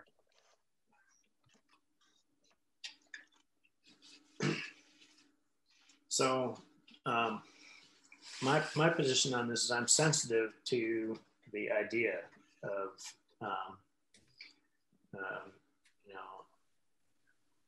supporting public safety here. I think that this is just in the wrong place in an unfixable manner. I think that this is zoning bylaw. It's not enforceable public safety law. And I don't think, as well intended as it is, I don't think that we should be throwing globs of stuff into our general bylaws in reaction to a perceived and observed problem without this should have gone through the planning board. It should have been put into the zoning bylaws, in my opinion. I think it's just not right. And I wouldn't support this. If somebody were to come before us without a 40B development or some other development, I would not be supporting this. I'd be telling them to go back to the drawing board and put it before the zoning board and run it through the standard process with the planning board. I just think this is the wrong way to produce bylaws of this sort. So Eli, this is you're saying no, really on a technicality, right? In other words, in spirit, it probably makes sense. It's just the wrong place. No, I'm not even saying that. I'm not even going to address in spirit. It may make the right sense, but I don't. For me, I don't even have to go into the details of this to say no. It's flat out in the wrong place and dealt with by the wrong process, and we can't be making general bylaws that way. It just, if we did this year over year, we would make a mess, and we need to hold the line in that respect. Some years from now, some other board is going to come through the bylaws and look at them. Some new board member who wasn't here when when it happened, they're going to read the bylaws and go, "What in the world is this doing here?" And they'll be right. So I think we should say no on this. Eli, may I? Yeah. I have to agree, and the access roads falls under the purview of the planning board, but I agree 100%, and I change my stand. I think you're completely right that this is not the way this should be done. So that's all. Thank you. So let me ask the question. If this were worded such that it was amending some other appropriate article associated with zoning. Can't do it. No, and this can't be done today for June 21st. Yeah.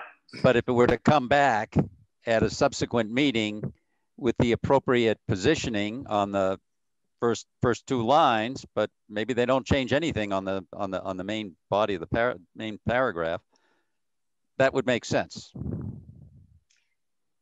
Or I think it needs. I think it needs to go through the regular. The way the planning board is currently doing recodification. I think Eli's point of how this is being brought up is not the proper process.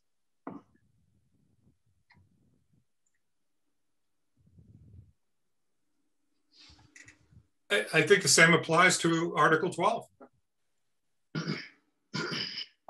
You know, I think Chief Cleary's concerns about it, you know, say that these two articles, or this particularly his concerns about Article 12, that it's not vetted in terms of state regulation. And, you know, although we have some articles, some bylaws in Manchester that are stricter than state regulations, they run along the lines of what a state regulation is. And you know, we're moving way beyond that line. That's what I was trying to say before about Article 12. Yeah, for Article 12, I tend to agree with you. For Article 12, the difference is that there's this large existing strange ward of earth removal in the general bylaws, and it sort of fits into that. So it's a little hard for me to say, no, this doesn't belong here because we've already done this with respect to earth removal. Well, I guess that my points about that, Eli, without getting too far down in the weeds on this, is 100,000 square feet, or, you know, in terms of Article 13, it's now 75,000 square feet. What's the number? It seems like a dart throw. And I'd like to see these kinds of articles that are changes to our bylaws be vetted, both legally and through the planning board process and the and with the eye on state regulation as well. So I can't be in support of either of these two articles, even though it's in the right. It's in the general bylaws, which, you know, earth removal doesn't belong there. And if the planning board is going to go about changing that and putting it into the zoning bylaws, I haven't seen that so far.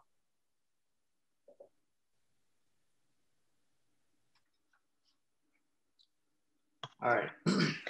Okay, I think we've done quite a bit of, gee, if only we could make this happen some other way. Yeah.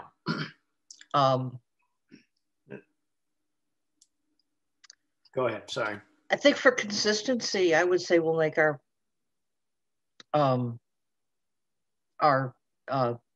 take a position on town meeting floor and collect more information and turn it down there. Well, in this case, I don't agree, because for the other one, there's existing law which it can kind of fit into. For this one, doesn't fit into the existing law, not in any way, shape, or form. That's why I think this one's different. Okay. I agree that they're different, Eli. What I'm saying is that I'm concerned about how they've been vetted. And other than let's pick a number and we'll bring this to town meeting floor. Well, and maybe I'm way off base on that. But no, we don't know. It's just that it doesn't make sense entirely for us.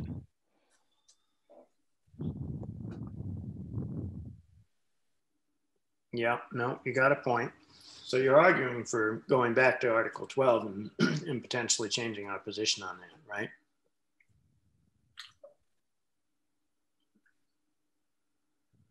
That would certainly be consistent. Well, I thought that our position, you're saying that we're going to follow the planning board.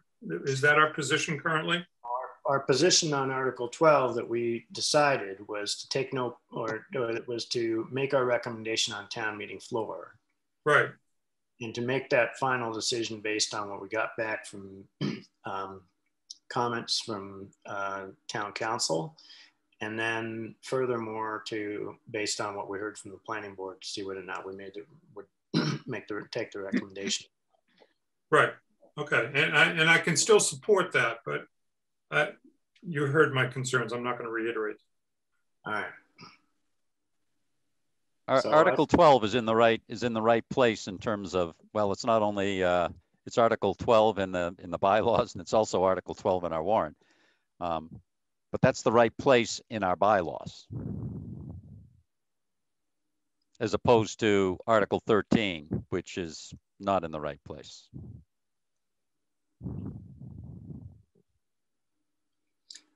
So it's not just a technical issue for me, John.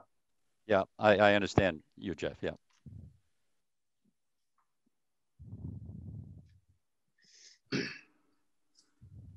So in order to move us along, I'm going to make a motion that we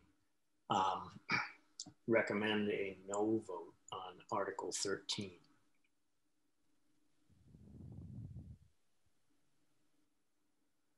Can I get a second? Second. Second. So any discussion? And that no vote is based on the placement of the article or other factors as well?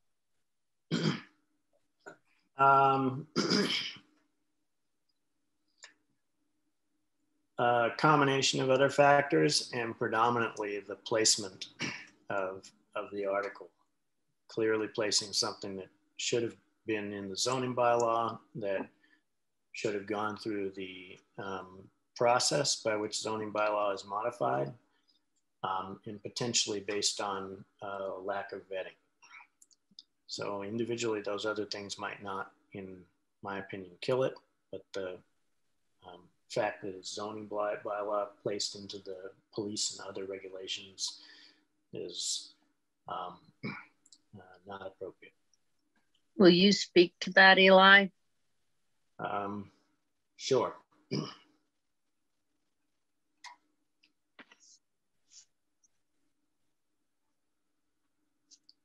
I mean, what appears in the warrant is it's just a no vote, but the explanation is an oral one, correct? Correct. The warrant will not have anything other than yes, no, or we'll tell you when we get there. Right. So motion and approve. So roll call vote, Ms. Harrison.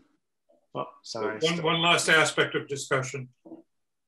Does it make sense to, this evening and for the purposes of the warrant being published, to say, make our position on town meeting floor? I don't think so. Okay.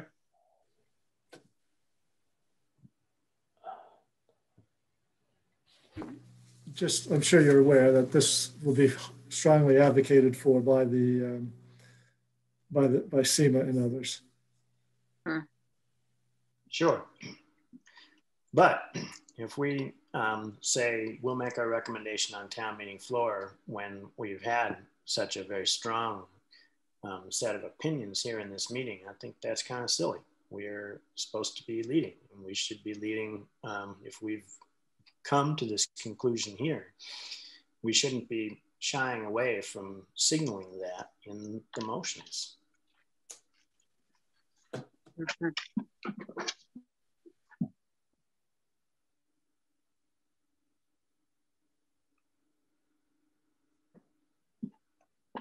So, any discussion? So what's the motion that's on the, what is the motion that is on our floor right now? The motion that is on the floor is that the Board of Selectmen recommend a no vote on Article 13.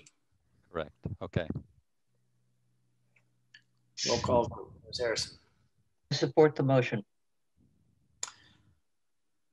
Mr. Round. Yes. Mr. Bodmer-Turner. Yes. Ms. Jakes. Just to be clear, what I'm supporting is your no, saying no to this. Is that correct? That is correct. Okay. Yes. Mr. Bowling votes yes. Article 14. To see if the town will vote to maintain and fully support police and fire dispatch services here in Manchester and not regionalize these vital services to the North Shore Regional 911 services in Middleton, Mass. This is a non-binding vote. So,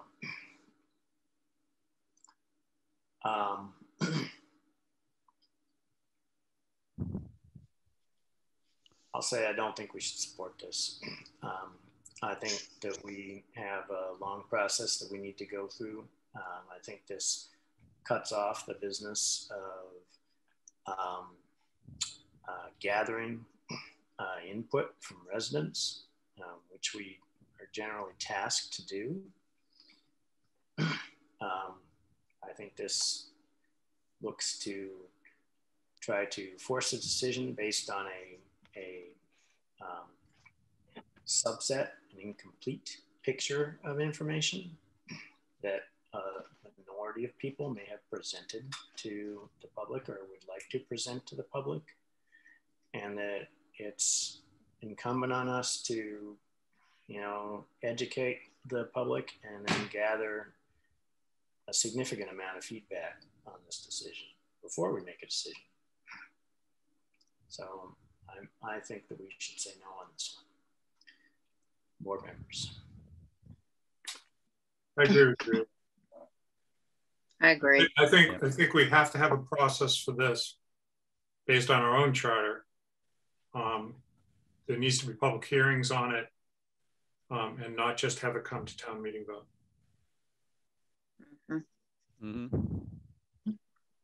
And Yes, yes, no. I think that was clear enough that we don't actually vote. So we're going to make a recommendation to vote no on Article 14. Speaker to be determined. We'll decide speakers at a subsequent meeting. Article 15, to see if the town will vote to pass over proposed zoning bylaw recodifications to 2018 zoning bylaws and at the 2021 Manchester-by-the-Sea annual town meeting. All right, so Alan, I will say that I actually have had an exchange of email late this afternoon with the petitioner on this, spurred by some comments that I made in the meeting last 2 weeks ago. And not going into the details of that email exchange, it is my understanding that the petitioner is considering passing over this particular article, but would like to make a statement to it. And I told the petitioner that they should speak to you with respect to how you would want the logistics of that handled. And that is where the end of my email chain landed. Have you had any contact with the petitioner on this one? I have not, as recently as you have. Our usual practice is not to allow statements on a motion to pass over. And if I were going to do that, I would make I would do it only as an exception to our general practice. And I would have to have, particularly given the fact that we're still in the middle of a pandemic, although looking reasonably hopeful, I want to keep the meeting as short as reasonably possible. So I'll need pretty convincing reasons why I should make an exception. Okay. I'm not going to advocate for you making an exception to that. It's your meeting. You should run it the way you think you should. I would say that if you did permit some statement regarding it, depending on the nature of that statement, I might feel compelled to ask to, you know what, I probably wouldn't. I'd probably just let it slide.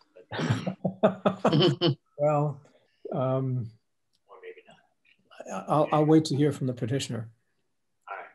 So I think you can probably guess my leaning at this point is to say no. Yeah. And as far as what the Board of Selectmen recommends, I gather that we would simply recommend to pass over is the correct one here. It's moot. There are no zoning recodification laws here. It's not something that we need to take a position up or down on. Does anybody have a problem with that? No. So what it would say on the motions is that the Board of Selectmen recommends passing over. Mm-hmm.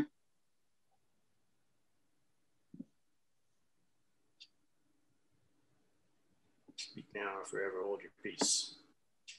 How does that impact us taking up these zoning bylaws in the fall town meeting? It doesn't. That's right. It does not. The article is specific as to recodification at the annual town meeting. One meeting cannot bind another. So if it did try to reach into another meeting, it would be invalid. That's correct.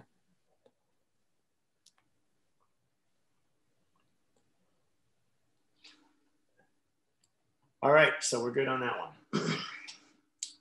Article 16. So this is the right of way for the Tobacco Road that we discussed I forget how many weeks ago. Everybody clear on this one? Mm-hmm. So by default, we recommend approval, or does anybody take a position otherwise on this?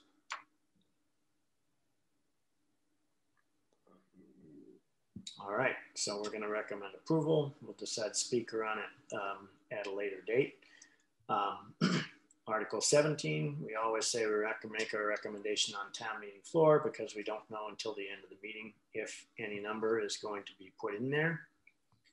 So that is all the recommendations that we have to make tonight. So, Alan, let's go back to the topic of which articles you wanted people to speak to outside of it. Yep. I think three, I think there's no reason to speak on the ones that are included in my consent calendar.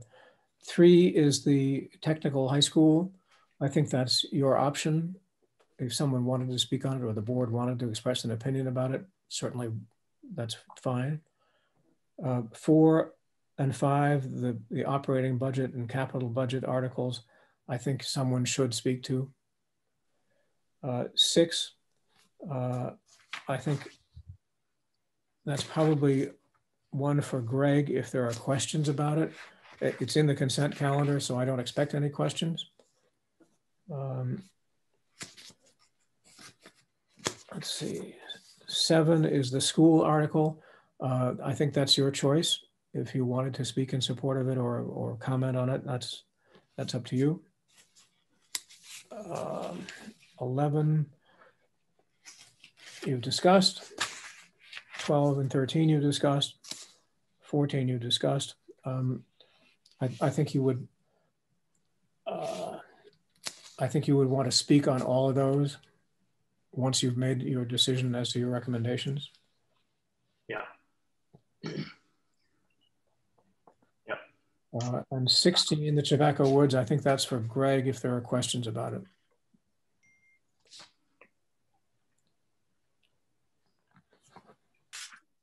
Did I miss anything?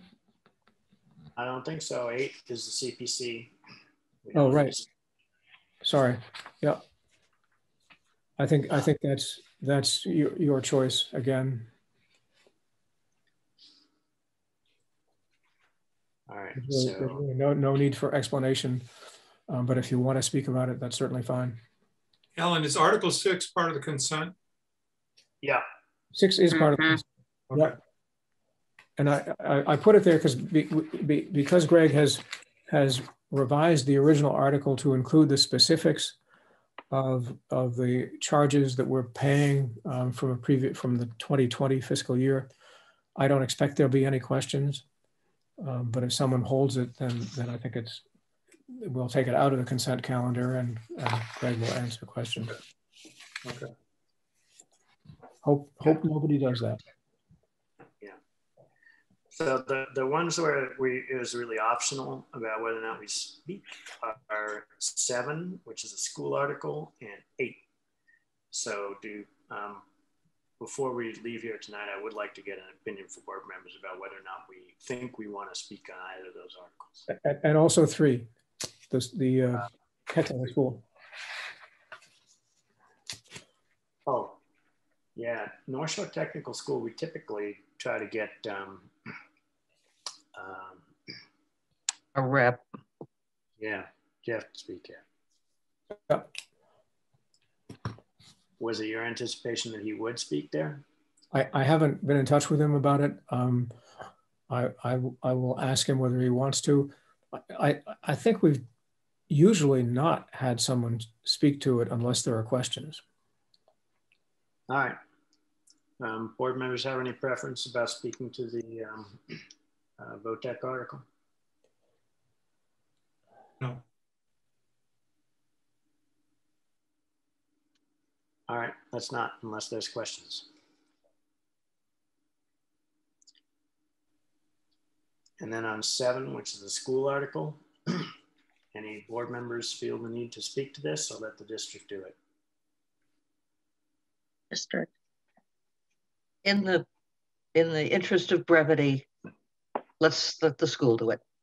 Mm-hmm. John, Jeff? I agree. I agree. How with me?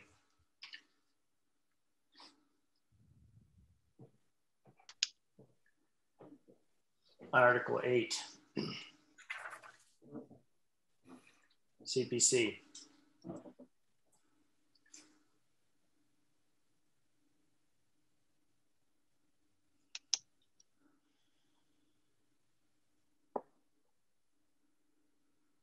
I'm fine with just letting the CPC folks speak to this. Mm-hmm.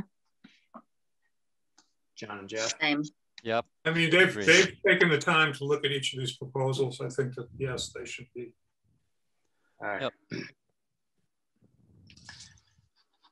So CPC will speak to 8. We won't.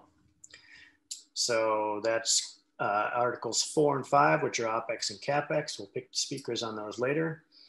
And 11 through 15, we'll pick the speakers later, and we'll assume that there will be speakers, except most likely not on Article 15, which we expect to be passed over. Mm-hmm. And we'll make the decisions on speakers at our next meeting, or the meeting following that, with enough time to leave people room to write. Alan, do you have every piece of information that you need? Are you happy with this? Where are we at? I think I have everything I need as of tonight, and I am happy with it, totally. Greg? I'm pretty good. I don't want to revisit too many things, but I did want to just raise the question of the starting time. As you went through the petition articles, I was getting nervous in terms of how quickly we're going to go through them. And I didn't know if we wanted to consider a 6 o'clock start instead of a 6:30. Well, I don't have a vote, but I would support that. I like 6. Last year when we discussed this, we went with 6:30 to allow people to be able to get there. I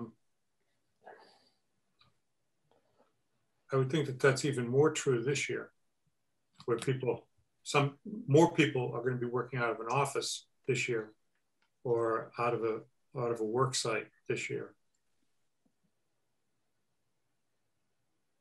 As much as I'd like to see it at 6 o'clock, I think 6:30 should be the time. And that's a half an hour earlier than, well, it's 15 minutes earlier than we did traditional offices, half an hour earlier than we generally do the meeting.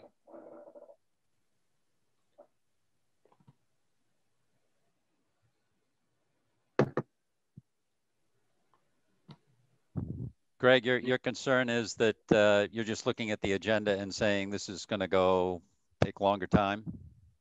It's the petition. Yeah, I'm concerned about daylight. Yeah, but it's the petition articles, which are kind of wild cards a little bit. Yeah. And the first half hour is more mechanical. Yeah, it's not the heart of the meeting in terms of the real substantive items. So, but I appreciate Jeff's comment. I don't want to make people feel like they can't participate if they have a work obligation.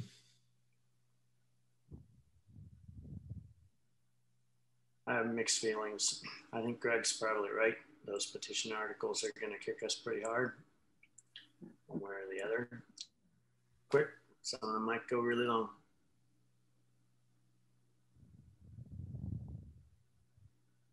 I assume that the order is absolutely set. It would be nice. You can change it right now. It would be nice to deal with the Hamilton Road before we sink into the petition articles. You can change the article tonight as any way you want, and the meeting can change the order by majority vote. Why don't we make Article 16, Article 11.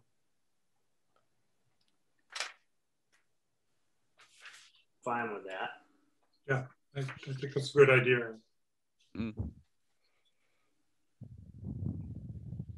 I think by the time we get through all the petition articles, there's not going to be a lot of attention on Article 16.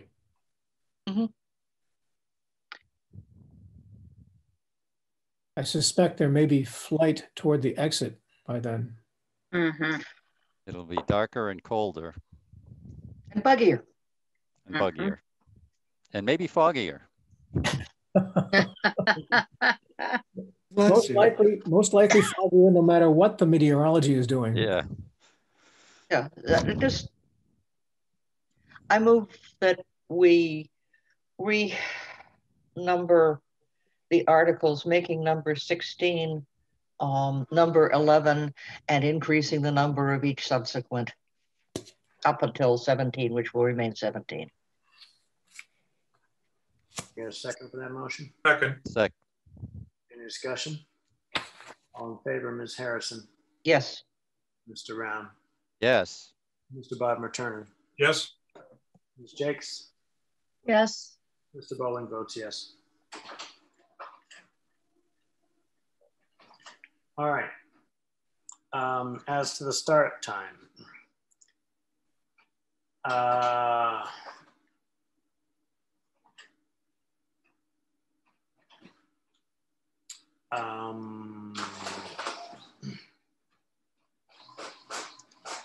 Eli, if I could just interject, sunset on the 21st, I believe, is at 8:22. Yeah.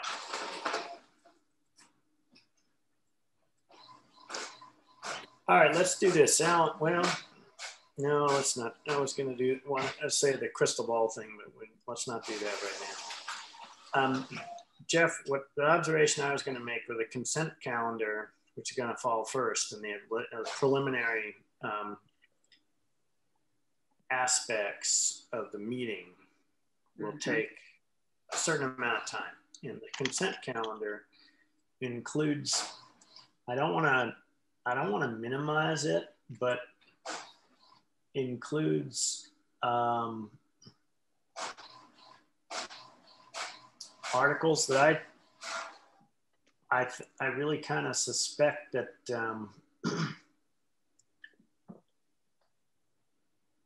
most people are not going to be wanting to hold the bus for. That's why they're in the consent calendar. So if those started at 6, if that meeting started at 6, and people did in fact get in a little late and missed some of the setup of the meeting, the preliminaries, and maybe missed the consent calendar, I don't think they'd necessarily be super upset or really particularly, well, I mean, I don't want to go too far and say disenfranchised, but I don't think there's a deep concern there for me.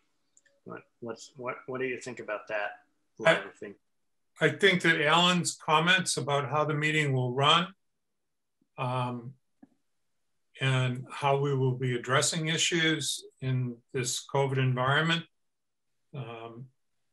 are very important to people. And if they miss that because of what you're saying, and I understand what you're saying and I agree, but if they miss that because of that, does he repeat those after we do the consent calendar?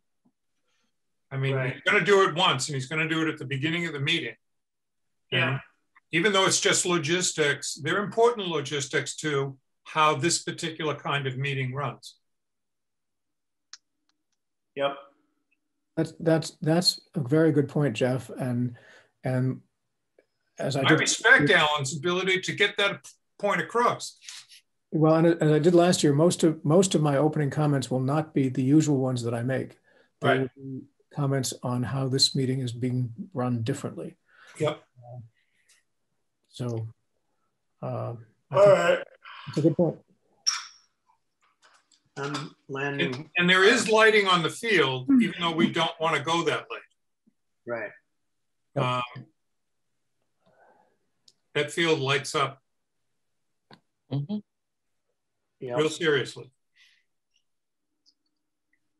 And for those last articles that we might get to as it's getting darker, people don't need to be referring to their written materials, I don't think.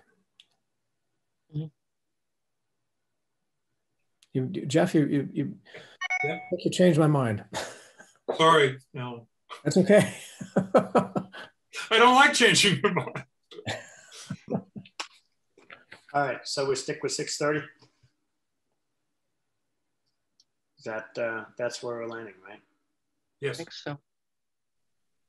And what time did the meeting end last year with a 6:30 start? Oh, I'd have to check the minutes. I think it was 8 o'clock. Yeah, it was. Let me bear with me for a second. I can actually look that up. Yeah. I thought it was an hour and 20, something like that. Pretty quick. Yeah, there will be more controversial issues here than last year. There were a couple last year, but that didn't take a long time.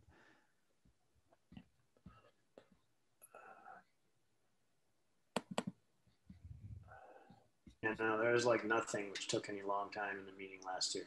Oh. I mean, there was a brief hiccup in the budget and some, maybe a little bit of something in CPC, I don't remember.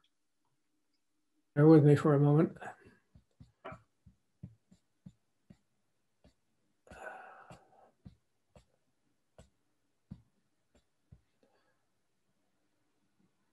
$7:14.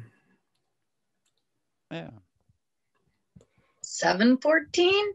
45 minutes? That's it, or 8:14? 7:14? What the minutes say is 7:14. Wow. I have to say that's a little hazy, and that may be wrong, because we didn't. Diane and I have produced the minutes without the benefit of any notes taken at the meeting. So I'm guessing that probably is wrong, and it's probably more likely 8:14. Mm-hmm. Yeah.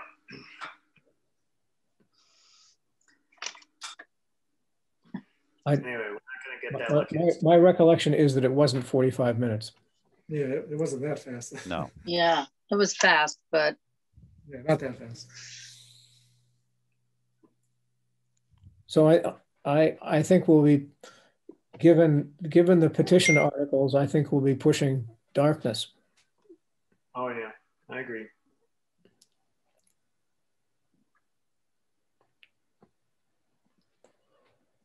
Are you suggesting, Alan, that we don't turn the lights on so that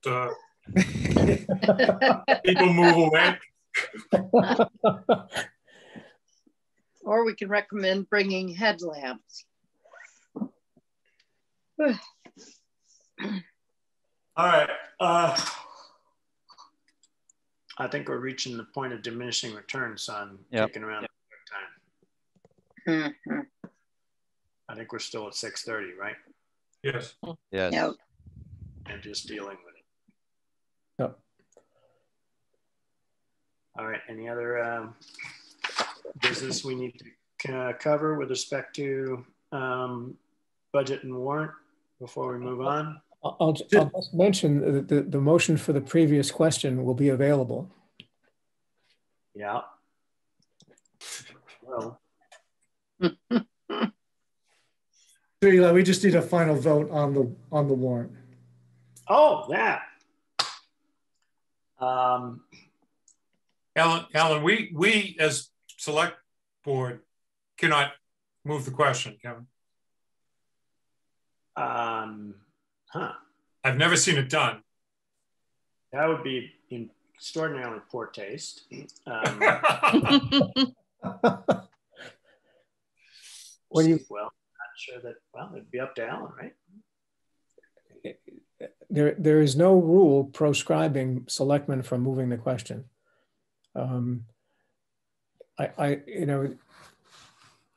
It's certainly within my discretion to move the debate along. If I see a lot of the same comments being made, For example, I can say, we've heard many comments that if it's similar, if you have something new to contribute to this discussion, please feel free. But if you're just going to repeat something that's already been said, maybe think twice about it.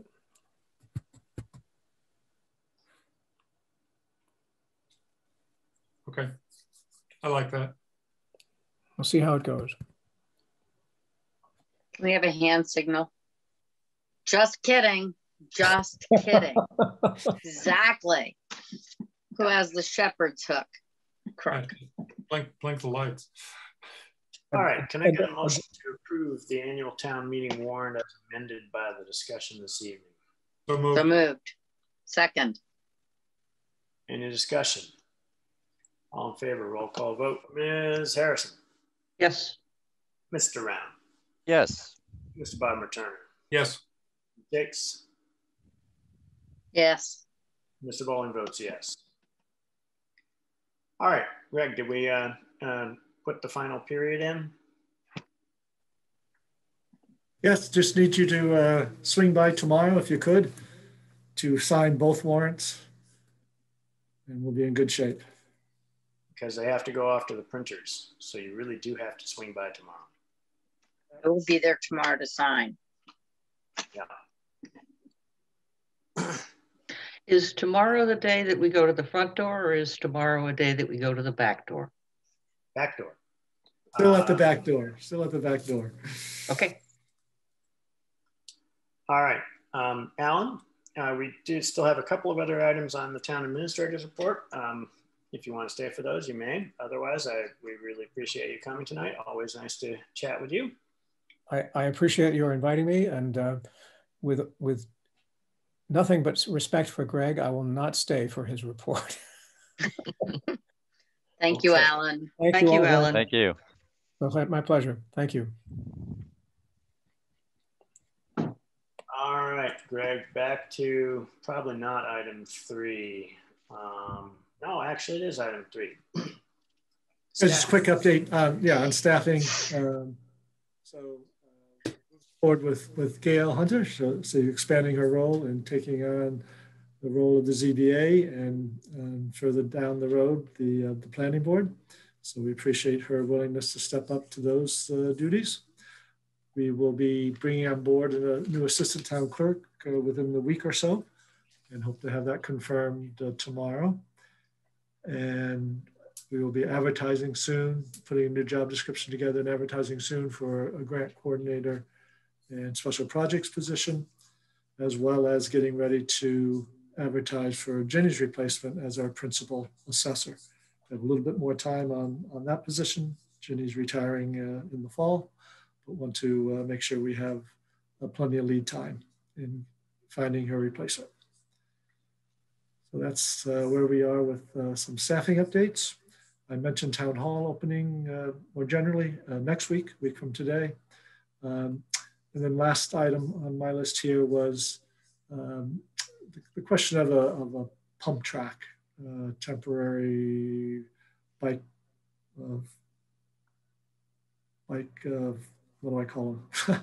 Bike track at the old burn dump, I think has been resurrected a bit, was talked about with the Park and Rec. I think they felt that there were other higher priorities down the road that would have higher draw and more broad appeal. But I think it's been brought up again. So I don't know if there's an appetite to revisit it or not. Has it been brought up again with Park and Rec? Yes. Has Park and Rec changed their position? Greg, do you want to speak, or would you like me to? Go ahead, Becky. I had been reached out to again, as last time Park and Rec weighed in. It was felt that there would be something more permanent, again, as Greg said, down the road. Well, nothing's gone on there for several years now, and the person who's interested in it becoming a temporary pump track with nothing put in on a permanent basis.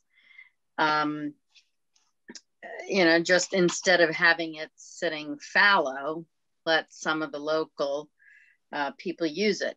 Actually, Max Warnock, who brought this to me, is on the call if anybody wants to ask him what it is he's asking for. But Cheryl said no plans for it, and it's really not her decision for land, for the use of the land anyway. So to recap for board members who may not have been involved in this last time around, this proposal was brought before the board. It went through a couple of rounds before the board, and it was, we asked Park and Rec to take a look at it. And at the time,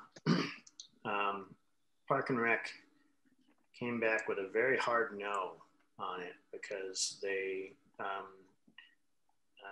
had other things that they wanted to do. They were busy with other things, and they also were envisioning the potential of other uses for that particular piece of land. Now, if Park and Rec is changing their position, then I certainly would be, more supportive of it. But I would personally prefer that this come back to us through Park and Rec with a recommendation from Park and Rec. I don't want for us to go to Park and Rec and say, we want you to do this. Eli, I can read to you what Cheryl wrote to me, if that helps at all. I understand what you're saying, but just what you're. So I got a problem with this process. There isn't that because it didn't go through the proper process. That's for sure. The proper process for this, to have a little bit of a discussion on it, like we're having right now. But the proper process for it is for it to have been brought to me and put on the agenda for discussion. And then I would have given some input about what data I wanted to be brought before the board. So that's what's going to happen. If this is going to get brought before us, this is going to get back, and that's going to get packaged up and sent to me, and it's going to get put on the agenda that way. Okay, perfect. Thank you for the clarification.